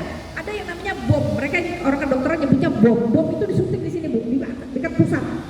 Itu bom, disuntik. Harga satu suntikannya 1.500.000. Abah saya waktu meninggal dunia pakai itu, disuntik. Itu untuk membuka langsung pembuluh darah yang menyumbat ke jantung. Jadi sesaknya napas tuh, pembuluh darah buntu itu pakai bom. Itu juga katanya dari sel-sel babi. Apa gitu pokoknya sel dari babi. Itu katanya dari itu. Mau bertahan gak disuntik itu gak bisa, harus disuntik itu. Nah kemarin ditemukan ada yang tidak dari babi. Nah keluarga saya kebetulan masuk ICU rumah sakit siaga. Akhirnya keputusan tanda tangan Kanda, termasuk almarhum Ustadz saya, itu dibom pakai itu, disuntik pakai itu, ya. Jadi gini, tadi kan dibilang berobat tidak dengan yang haram, ya. Kita udah nyari nih, nggak ada lagi, ya, pengobatan. Terus kita terpaksa harus berobat pakai itu. Maka Majelis Ulama mengeluarkan fatwa bahwa itu diperbolehkan. Sama darurat, kondisinya darurat, ya. Semua yang darurat itu akhirnya diperbolehkan. Kita wudhu harus pakai air, nggak ada wudhu nggak pakai air, ya nggak. Tapi dalam kondisi darurat nggak ada air di pesawat, mana bisa kita basah-basahan pakai air satu aqua, basah pesawat. Jadi kita tayamum, itu namanya kondisi darurat. Jadi ada hal-hal seperti itu yang memang sudah difatwakan oleh Majelis Ulama, termasuk vaksin si COVID kemarin tuh, nah, julak COVID kemarin tuh menimbulkan pro dan kontra tuh. Ya kan, si julak COVID bertamu di Indonesia, habis daur se-Indonesiaan. Keluar bahasa Banjar saya mulai. Kipuh kita, ada yang ada hendak memvaksin, ada yang memvaksin, tapi bagaimana kalau itu peraturan segala macam? Yang nanggung dosa kita siapa? No, sono, yang di atas. Pejabat-pejabat yang mengharuskan itu, pejabat yang menyuruh itu, kita sebagai rakyat, sebagai umat gitu ya, belum umarok. Nah, dia yang nanti yang ngurusin. Kalau dia mempermainkan rakyatnya, dia juga yang dosa, ya. Jadi seperti itu. Dipahami budaya? Nah, contoh, misalnya seseorang udah berkelana, ya, berkelana, udah nggak ada lagi makanan dimakan, dia mati kehausan kalau sampai dia nggak minum tuh air. Dia mati kelaparan kalau sampai dia nggak makan tuh makan, sementara itu barang haram dua-duanya. Ditinggalkan apa gimana? Ya, karena kalau kemudorotan untuk diri kita sendiri maka itu boleh dimakan. Tapi pada saat itu aja, contoh kisah yang orang makan bangkai itu, ya, ketika zaman dulu, ya kan? Dia masak apa? Bangkai dimasaknya. Terus ketika ditanya sama Khalifah, kalau nggak salah Umar ya dulu ya, nanya, apa yang kalian masak ini makanan halal buat kami tapi haram untuk anda tuan.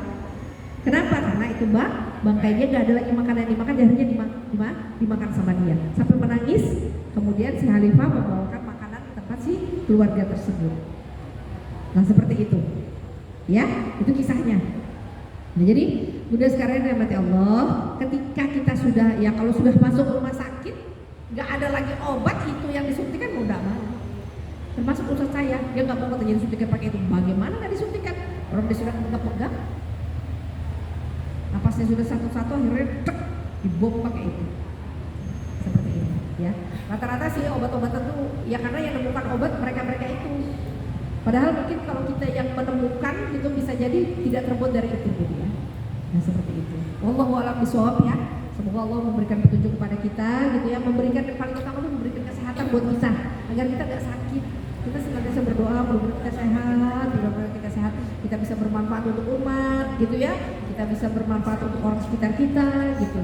Nah berkaitan dengan pertanyaan yang terakhir, ya. Si ibu ini tadi tanya gimana dengan orang yang haid, bolehkah memandikan jenazah? Ya, jawabannya apa? Boleh. Ya, boleh. Ya, karena tapi asal jangan maku. sekali itu yang kadang boleh kemana-mana. Saya pernah mau mandikan orang di daerah saya, Jalan Revolusi sana, Karangpaci.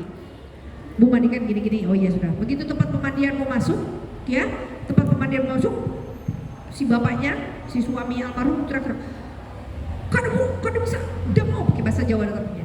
Nggak bisa, nggak mau katanya, harus dipanggung gini. Saya bilang rumah kolong, rumah panggung, rumah papan gitu. Rumah saya di papan, air bisa langsung ke bawah. Oke, saya bilang kalau memang mau dipanggung silahkan. Kalinya anaknya teriak, bapak nggak usah ikut campur. Ini bapak sama anak lagi ribut nih. Bapak nggak usah ikut campur, kenapa? Aku tuh nggak bisa mangku, aku tuh lagi haid pak katanya. Aku lagi datang bulan, ribut ini. Sebentar, saya bilang, kenapa? Ada apa? Saya bilang gini, saya lagi haid bu. Oh, mbaknya lagi haid, mbak anaknya, iya. Terus siapa lagi selain mbak? Ini bu, ipar saya, menantu lagi haid juga. Habisan? Selain mbak siapa yang bisa makan? Gak ada, di belakang orang ngirim ayam, blender bumbu, yang sana potongin ini. Kan ada orang tahu, yang mana tuh? Jadi kalau begini kondisinya gak ada yang bisa mampu. Saya bilang gini. Kalau anak yang laki-laki bu, kalau anak yang laki-laki saya maaf, saya mundur. Saya bilang gini, saya gak bisa, saya bilang gini.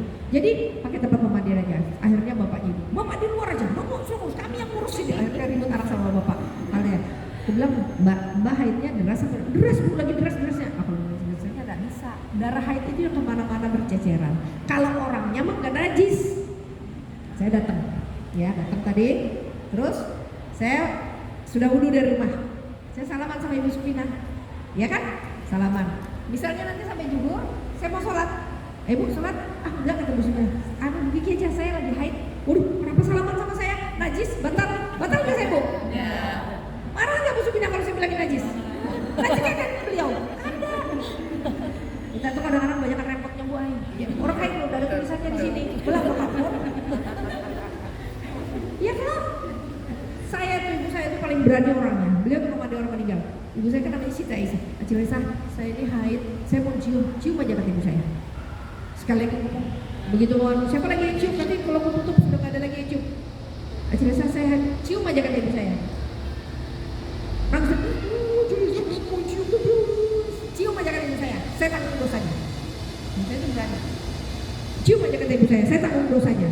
Karena emang gak ada dosanya, kenapa beliau berani ngomong gitu?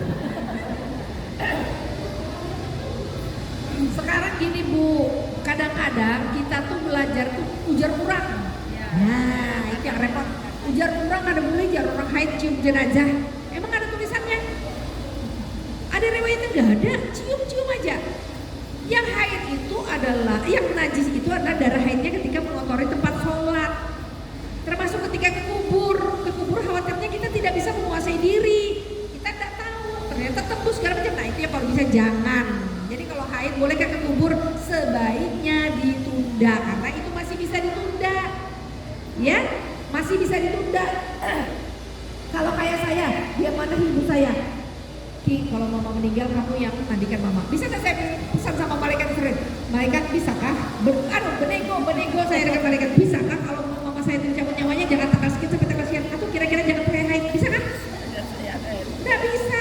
Itu yang pertama. Kedua, udah bisa mandikan mamaku ya sudah selesai dikubur seminggu kemudian bersih saya haid, bongkar lagi kuburannya, ulangi bang mandikan. Sangkal hati acil, kadang mandikan kuitan, ya kadang nggak bisa. Mau setelah nanti kita bersih mau dicium lagi nggak bisa. Terakhir kali cium aja. Oh kadang tulisannya, kadang juga tandanya, kadang juga yang tak bolehkannya. Jadi bunda, kalau saya bacakan, ya.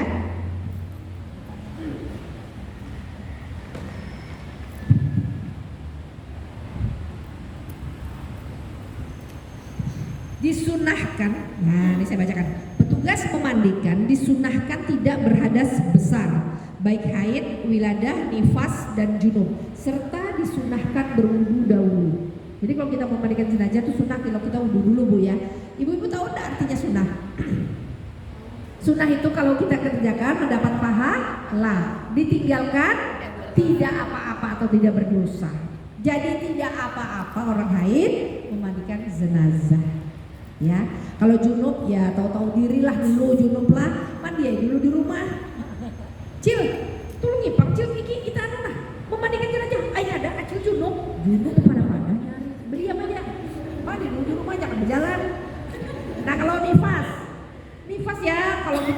nggak kuat ya karena kita masih ngurusin bayi, bangun tengah malam segala macam. Tapi kalau itu ibu kita, ya udah mandikan aja, nggak jadi masalah. Kalau wiladah tahu nggak Bu? Wiladah itu orang yang sedang keluar darah istihadoh, darah penyakit. Ya, darah misalnya haid itu berhenti, itu namanya darah istihadoh, darah orang yang sedang wiladah. Nah itu nggak apa-apa memandikan orang yang haid karena sunnah saja. Paham Bunda ya? Paham? Iya. Silakan kalau ada lagi. Ya silakan Bu, langsung aja. Silakan.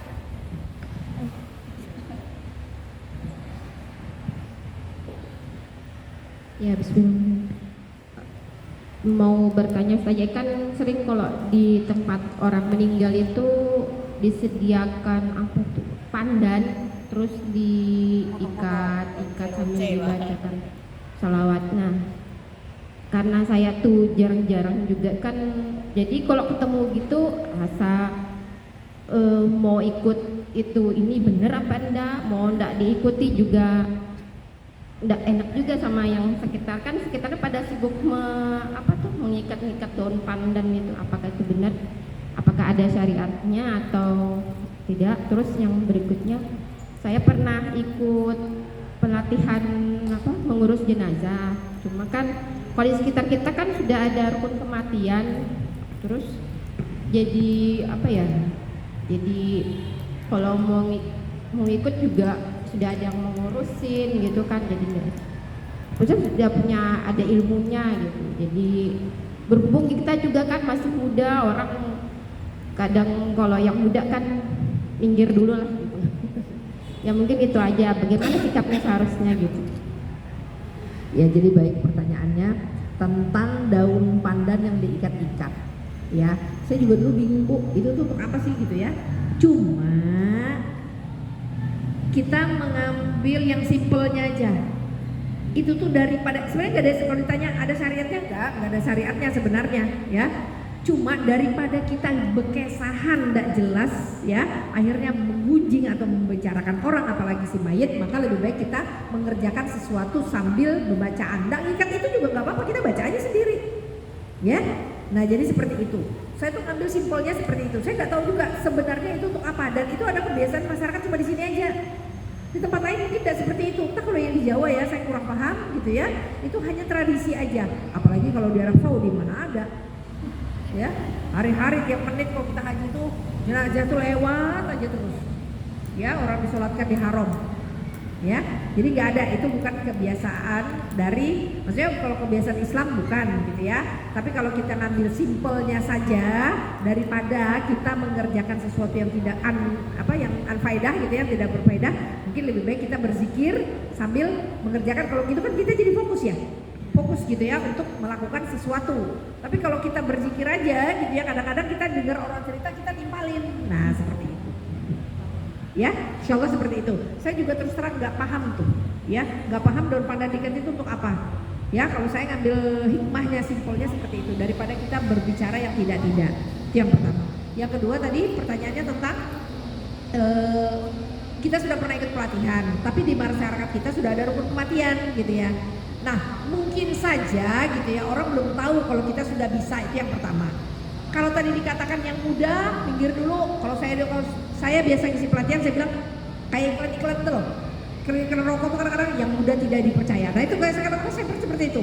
Kadang-kadang saya tuh diremehkan, sering banget malahan. Kalau saya tidak muda-muda amat. Jangan-jangan saya lebih tua dari ibu-ibu sekalian. Iya, saya tuh tidak muda, cuma orang lihat, wah muda. Saya pernah Bu, mandikan jenazah itu di Samarinda seberang diminta. Kebetulan ustadz saya sendiri, ya, jamaahnya punya istri meninggal dunia. Jadi saya itu habis subuh saya sibuk di telepon, bisa mandikan di sana. Waktu itu Salimah lagi ada acara di Masjid Raya. Saya sampai fotonya aja saya ingat, ada acara di Masjid Raya. Saya waktu itu menggerakkan ibu-ibu majelis taklim jadi penerima tamu. Kita mendatangkan Ustadz Subki Al-Bukhari yang tinggi-tinggi itu loh Bu, yang pakai kacamata, yang suka itu kalau di zaman dulu tuh digerebek sahur, dia kadang-kadang sama si Adul gitu ya. Nah itu kita datangkan tuh. Jadi acaranya acara besar, sementara saya panitia diminta mandiin. Saya bilang saya ini ada acara Pak Ai di masjid. Ustadz saya itu saya biasa panggil Bapak aja. keren kayak bapak sendiri. Saya ada acara di Masjid Raya gini-gini, itu mata jengkam sebelum Masjid Raya gini-gini, bingung saya. Otomatis teman-teman saya di Salimah nggak bisa bantuin saya, sendirian lah saya pergi ke sana.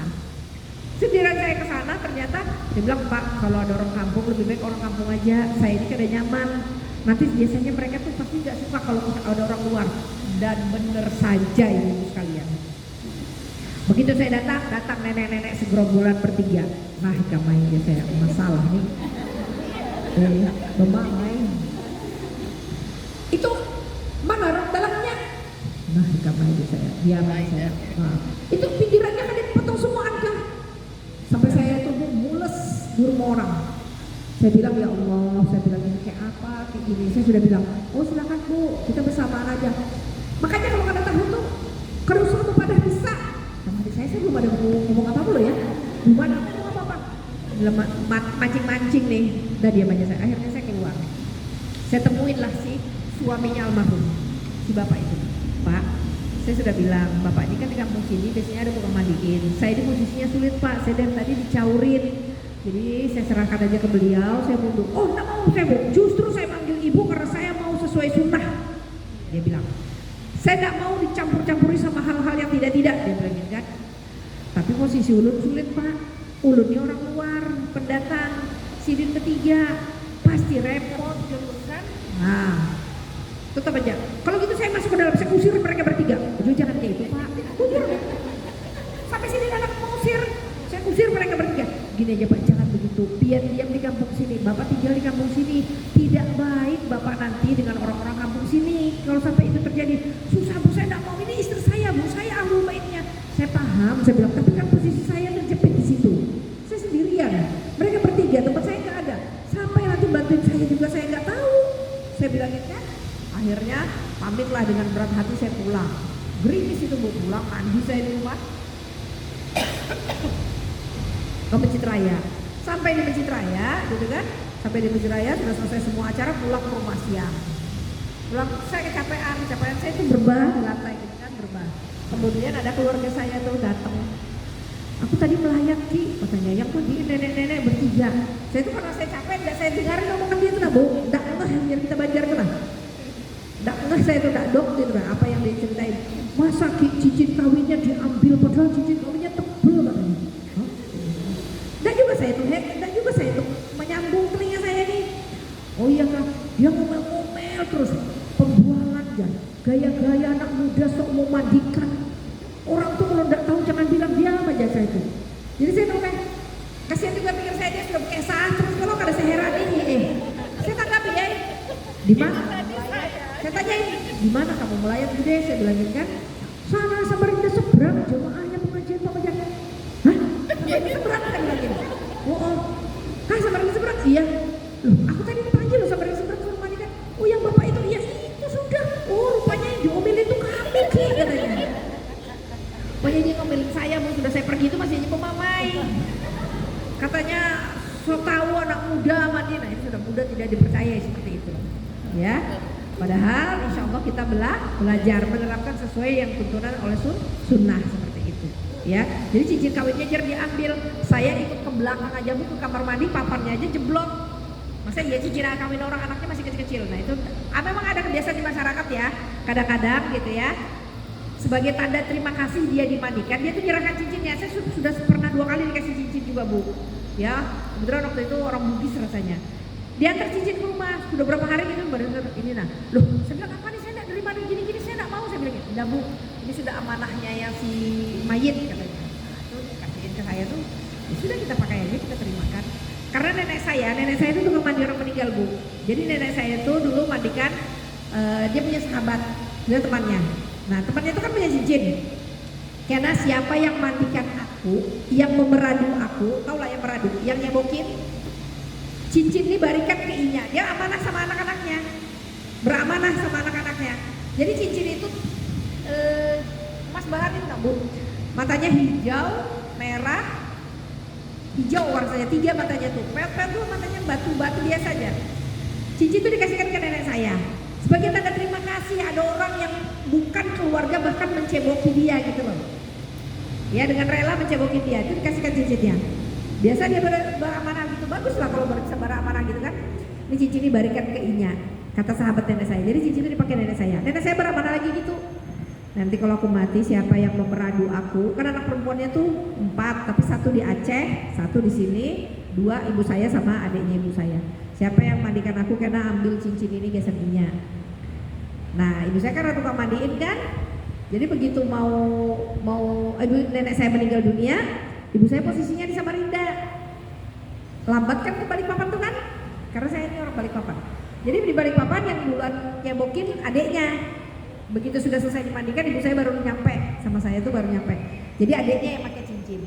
Takdir Allah, adiknya ibu saya itu meninggal duluan daripada ibu saya, si kakak, ya kan? Ibu saya ini kakak, adiknya meninggal. Cincin itu pindah ke tangan ibu saya. Ibu saya pesan lagi, berantai cincin tuh jalan terus. Ibu saya pesan lagi, nanti kalau mama meninggal dunia, Ki cincinnya ambil ke senikam. Iya, ada. Adik saya yang laki-laki, dipegang, dibukanya, pindahkannya ke tangannya. Pindah main-main aja. Dia berangkat ke Balikpapan, lupa dia taruh jatuh cincin itu, ampih sudah cincin itu berjalan. Saya kalau di tangan saya, ketika saya meninggal dunia siapa yang mungkin saya itu saya kasihkan lagi nanti sama dia. Ya enggak apa-apa sih, kasihkan aja emas. Nah seperti itu, ya. Jadi memang ada orang yang beramanah kadang seperti itu, ada keluarganya yang tanda terima kasihnya seperti itu, gitu ya. Lain-lain si orang, cuma bukan satu kewajiban. Nah si orang ini, kata bude saya tuh justru minta. Mana cincin kawinnya, katanya disiramkan ke mayat. Jadi mayat itu disiram sama cincin kawin emasnya itu. Ya kalau bisi cincin kawin. Kalau sekarang ada bisi cincin kawin sudah di PGD sana ya kayak apa? Di sekolah kan lah. Nah jadi seperti itu ya. Jadi kalau kita belum bisa di masyarakat, kadang-kadang orang tuh meremehkan. Kita buktikan aja. Terus itu yang pertama ya. Kalau kedua, kalau kita tidak diminta bantuan, kita ya sudah gak usah bantu dulu. Kalau dia sudah tahu kita bisa, biasanya kita dipanggilnya suruh bantuin. Tapi kalau dia nggak tahu, jarang. Makanya yang paling afdol kita belajar tuh untuk keluarga kita sendiri.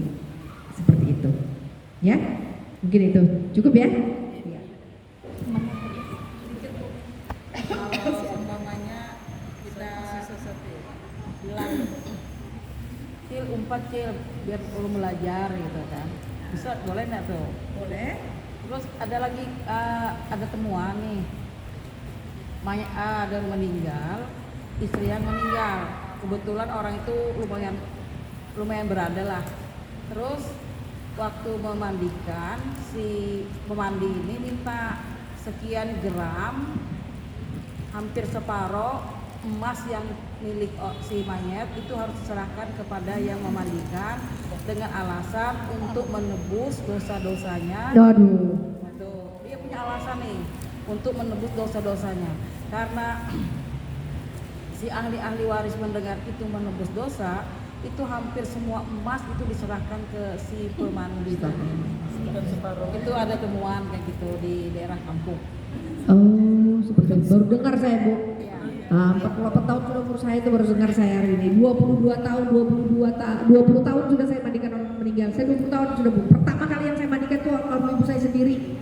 Sebelumnya saya sudah sering bantu-bantu aja, tapi kalau mandikan yang bujuran tuh ibu saya sendiri tahun 2002. 2002 sekarang 2022, berarti 20 tahun. Kalau 200 orang aja sudah lebih, Bu. Yang sudah saya mandikan. Jadi kalau itu disampaikan, apa bedanya dengan yang saya ceritakan tadi ya, emasnya diminta. Tapi kalau sampai ada penebus dosa, na'udzubillah summa na'udzubillah, itu musyrik. Saya tegaskan musyrik, ya, percaya kepada selain Allah, itu sudah tuh. Bu, siapa yang bisa ngampuni dosa kita kalau bukan selain Allah?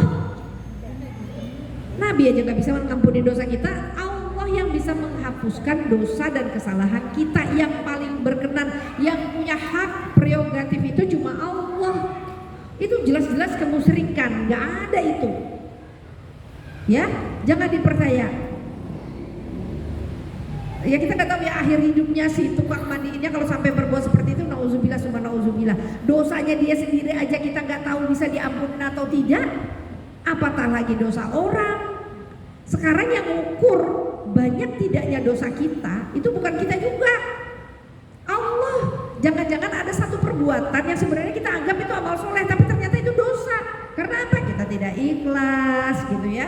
dan sebagainya, syarat-syarat beramal soleh tidak terpenuhi, akhirnya itu yang mestinya jadi amal soleh nggak jadi amal soleh buat kita. Nah itu kita yang merugi, ya. Nauzubillah, subhanallah, nauzubillah. Jadi nggak ada seperti itu ya Bu ya, bahwa nggak ada hubungannya emas mau urusannya keduniawian. Emas itu urusannya keduniawian, sementara dosa itu urusannya kita sama yang di atas, urusannya ukhrawi di akhirat. Dosa juga bentuknya gaib, kadang tampak di depan mata kita, ini nggak nampak Bu. Kalau seandainya dosa itu bentuknya kelihatan, repot kita mikul dosa kita, ya kada? Takut manusia itu berbuat dosa. Jadi seperti itu ya, tidak ada itu seperti itu ya. Jadi emasnya sekarang nauzubillah. Saya dengernya aja malu Bu, apalagi sampai bisa nyebut. Dengernya aja saya sumpah sudah. Apalagi sampai bisa nyebut. Kadang ya, kadang orang meninggal itu kan suka dikasih sarungnya yang meninggal, kadang bajunya yang meninggal, nanti ada mukenanya, nanti apalah gayung lah apa tuh. Itu banyak di bari-bari seperti itu Bu.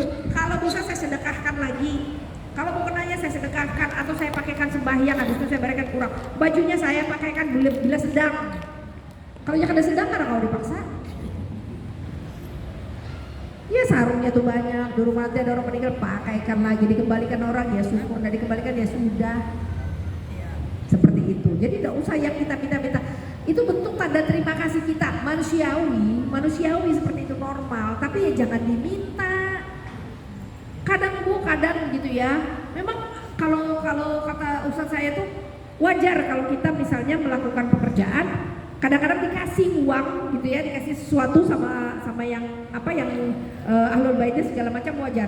Itu gimana terima? Enggak apa-apa, diterima katanya. Enggak apa-apa. Ya, sedangkan yang paling bagus penghasilan itu kan dari yang mengajar Quran dan mengajarkannya, ya kan? Orang yang mengajar Quran itu sebaik-baik penghasilan. Itu mengajar Quran loh ya. Sebaik-baik penghasilan, ya, sebaik-baik pendapatan. Orang yang berjerih payah mengajarkan Quran. Nah, apatah lagi orang meninggal yang kita ngurusin mengeluarkan tenaga. Kalau kita dikasih katanya nggak apa-apa, ya sudah nggak apa-apa. Cuma kadang-kadang kita sungkan Bu nerima gitu.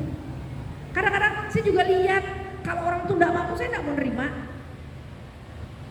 Kalau orang tuh nggak mampu, nggak apa-apa. Dulu awal-awal sama sekali saya nggak mau nerima Bu. Cuma kadang-kadang sudah dimasukkan di tas lah, di kompe apa sih, kadut saya, peralatan saya tuh lah kadang-kadang di situ. Terimakan Bu. Ini dari anu Bu Ai, dari kematian lain dari keluarganya. Nah kalau gitu kan memang ada pos-posnya kan, ada iurannya segala macam. Artinya kita tidak memberatkan seperti itu. Ya. Jadi jangan sampai kita meminta. Mungkin ini cukup. Ya. Iya, semangat banget ya Bu. Ya. Tapi mohon maaf ya Bu karena waktu membatasi kita ya. Insya Allah mudah-mudahan ya kita diberi kesempatan lagi ya, kita doakan Ustazah Kiki semoga sehat selalu ya. Amin ya rabbal alamin ya, bisa kita Ustazah Kiki kembali lagi berbagi ilmu dengan kita. Alhamdulillah ya, seru banget hari ini ya Bu. Iya, saya lebih beruntung lagi ya karena di samping kita menimba ilmunya ada lagi ilmu Bu, yaitu bahasa Banjar. Alhamdulillah. Alhamdulillah ya. Jazakillahu khairan katsira Ustazah Kiki, mudah-mudahan berkah ilmunya ya, bermanfaat bagi kita semua ya. Kita berdoa mudah-mudahan kita selalu disehatkan oleh Allah Subhanahu wa taala, itu yang paling bernilai ya. Iya, mudah-mudahan kita sehat. Kalau kita sakit kan tidak bisa kita menimba ilmu pengetahuan seperti ini. Alhamdulillah, mudah-mudahan minggu depan kita masih diberi kesempatan lagi oleh Allah Subhanahu wa taala. Baiklah Ibu-ibu, mungkin kesimpulannya ya tidak perlu lagi karena ini sudah jelas lengkap ya apa yang disampaikan oleh Ustazah Kiki. Mudah-mudahan apa yang ditanyakan tadi yaitu sudah puas, tapi tidak ada juga salahnya untuk mencari ilmu yang lain karena ilmu itu di mana-mana ya. Yang penting ya kita harus hati-hati ya. Ya begitu pula materi tadi dalam pengurusan jenazah ya, kita harus berhati-hati, jangan sampai ya, tidak semua orang Islam tahu Bu ya. Jadi kepengurusan jenazah dalam Islam yang syar'i. Iya. Mungkin sampai di sini kita tutup Bu ya. Tapi sebelum kita tutup, mari kita beristighfar 3 kali. Astagfirullahaladzim, astagfirullahaladzim, astagfirullahaladzim. Doa kafaratul majelis, subhanakallahumma wa bihamdika asyhadu an la ilaha illa anta astaghfiruka wa atubu ilaik. Ditutup dengan hamdalah alhamdulillahirabbil alamin. Mohon maaf Bu ya kalau ada salah-salah kata dari kami. Ya, saya tutup dengan mengucapkan wabillahi taufiq wal hidayah. Wassalamualaikum warahmatullahi wabarakatuh. Ya, ibu-ibu mungkin ada nih siapa tahu ada yang berminat Bu ya untuk catatan. Ini ada dari Salimah disiapkan, ada yang kecil, kemudian ada gantungan kunci. Nanti harganya ditanyakan sama Mbak Dia ya Bu ya.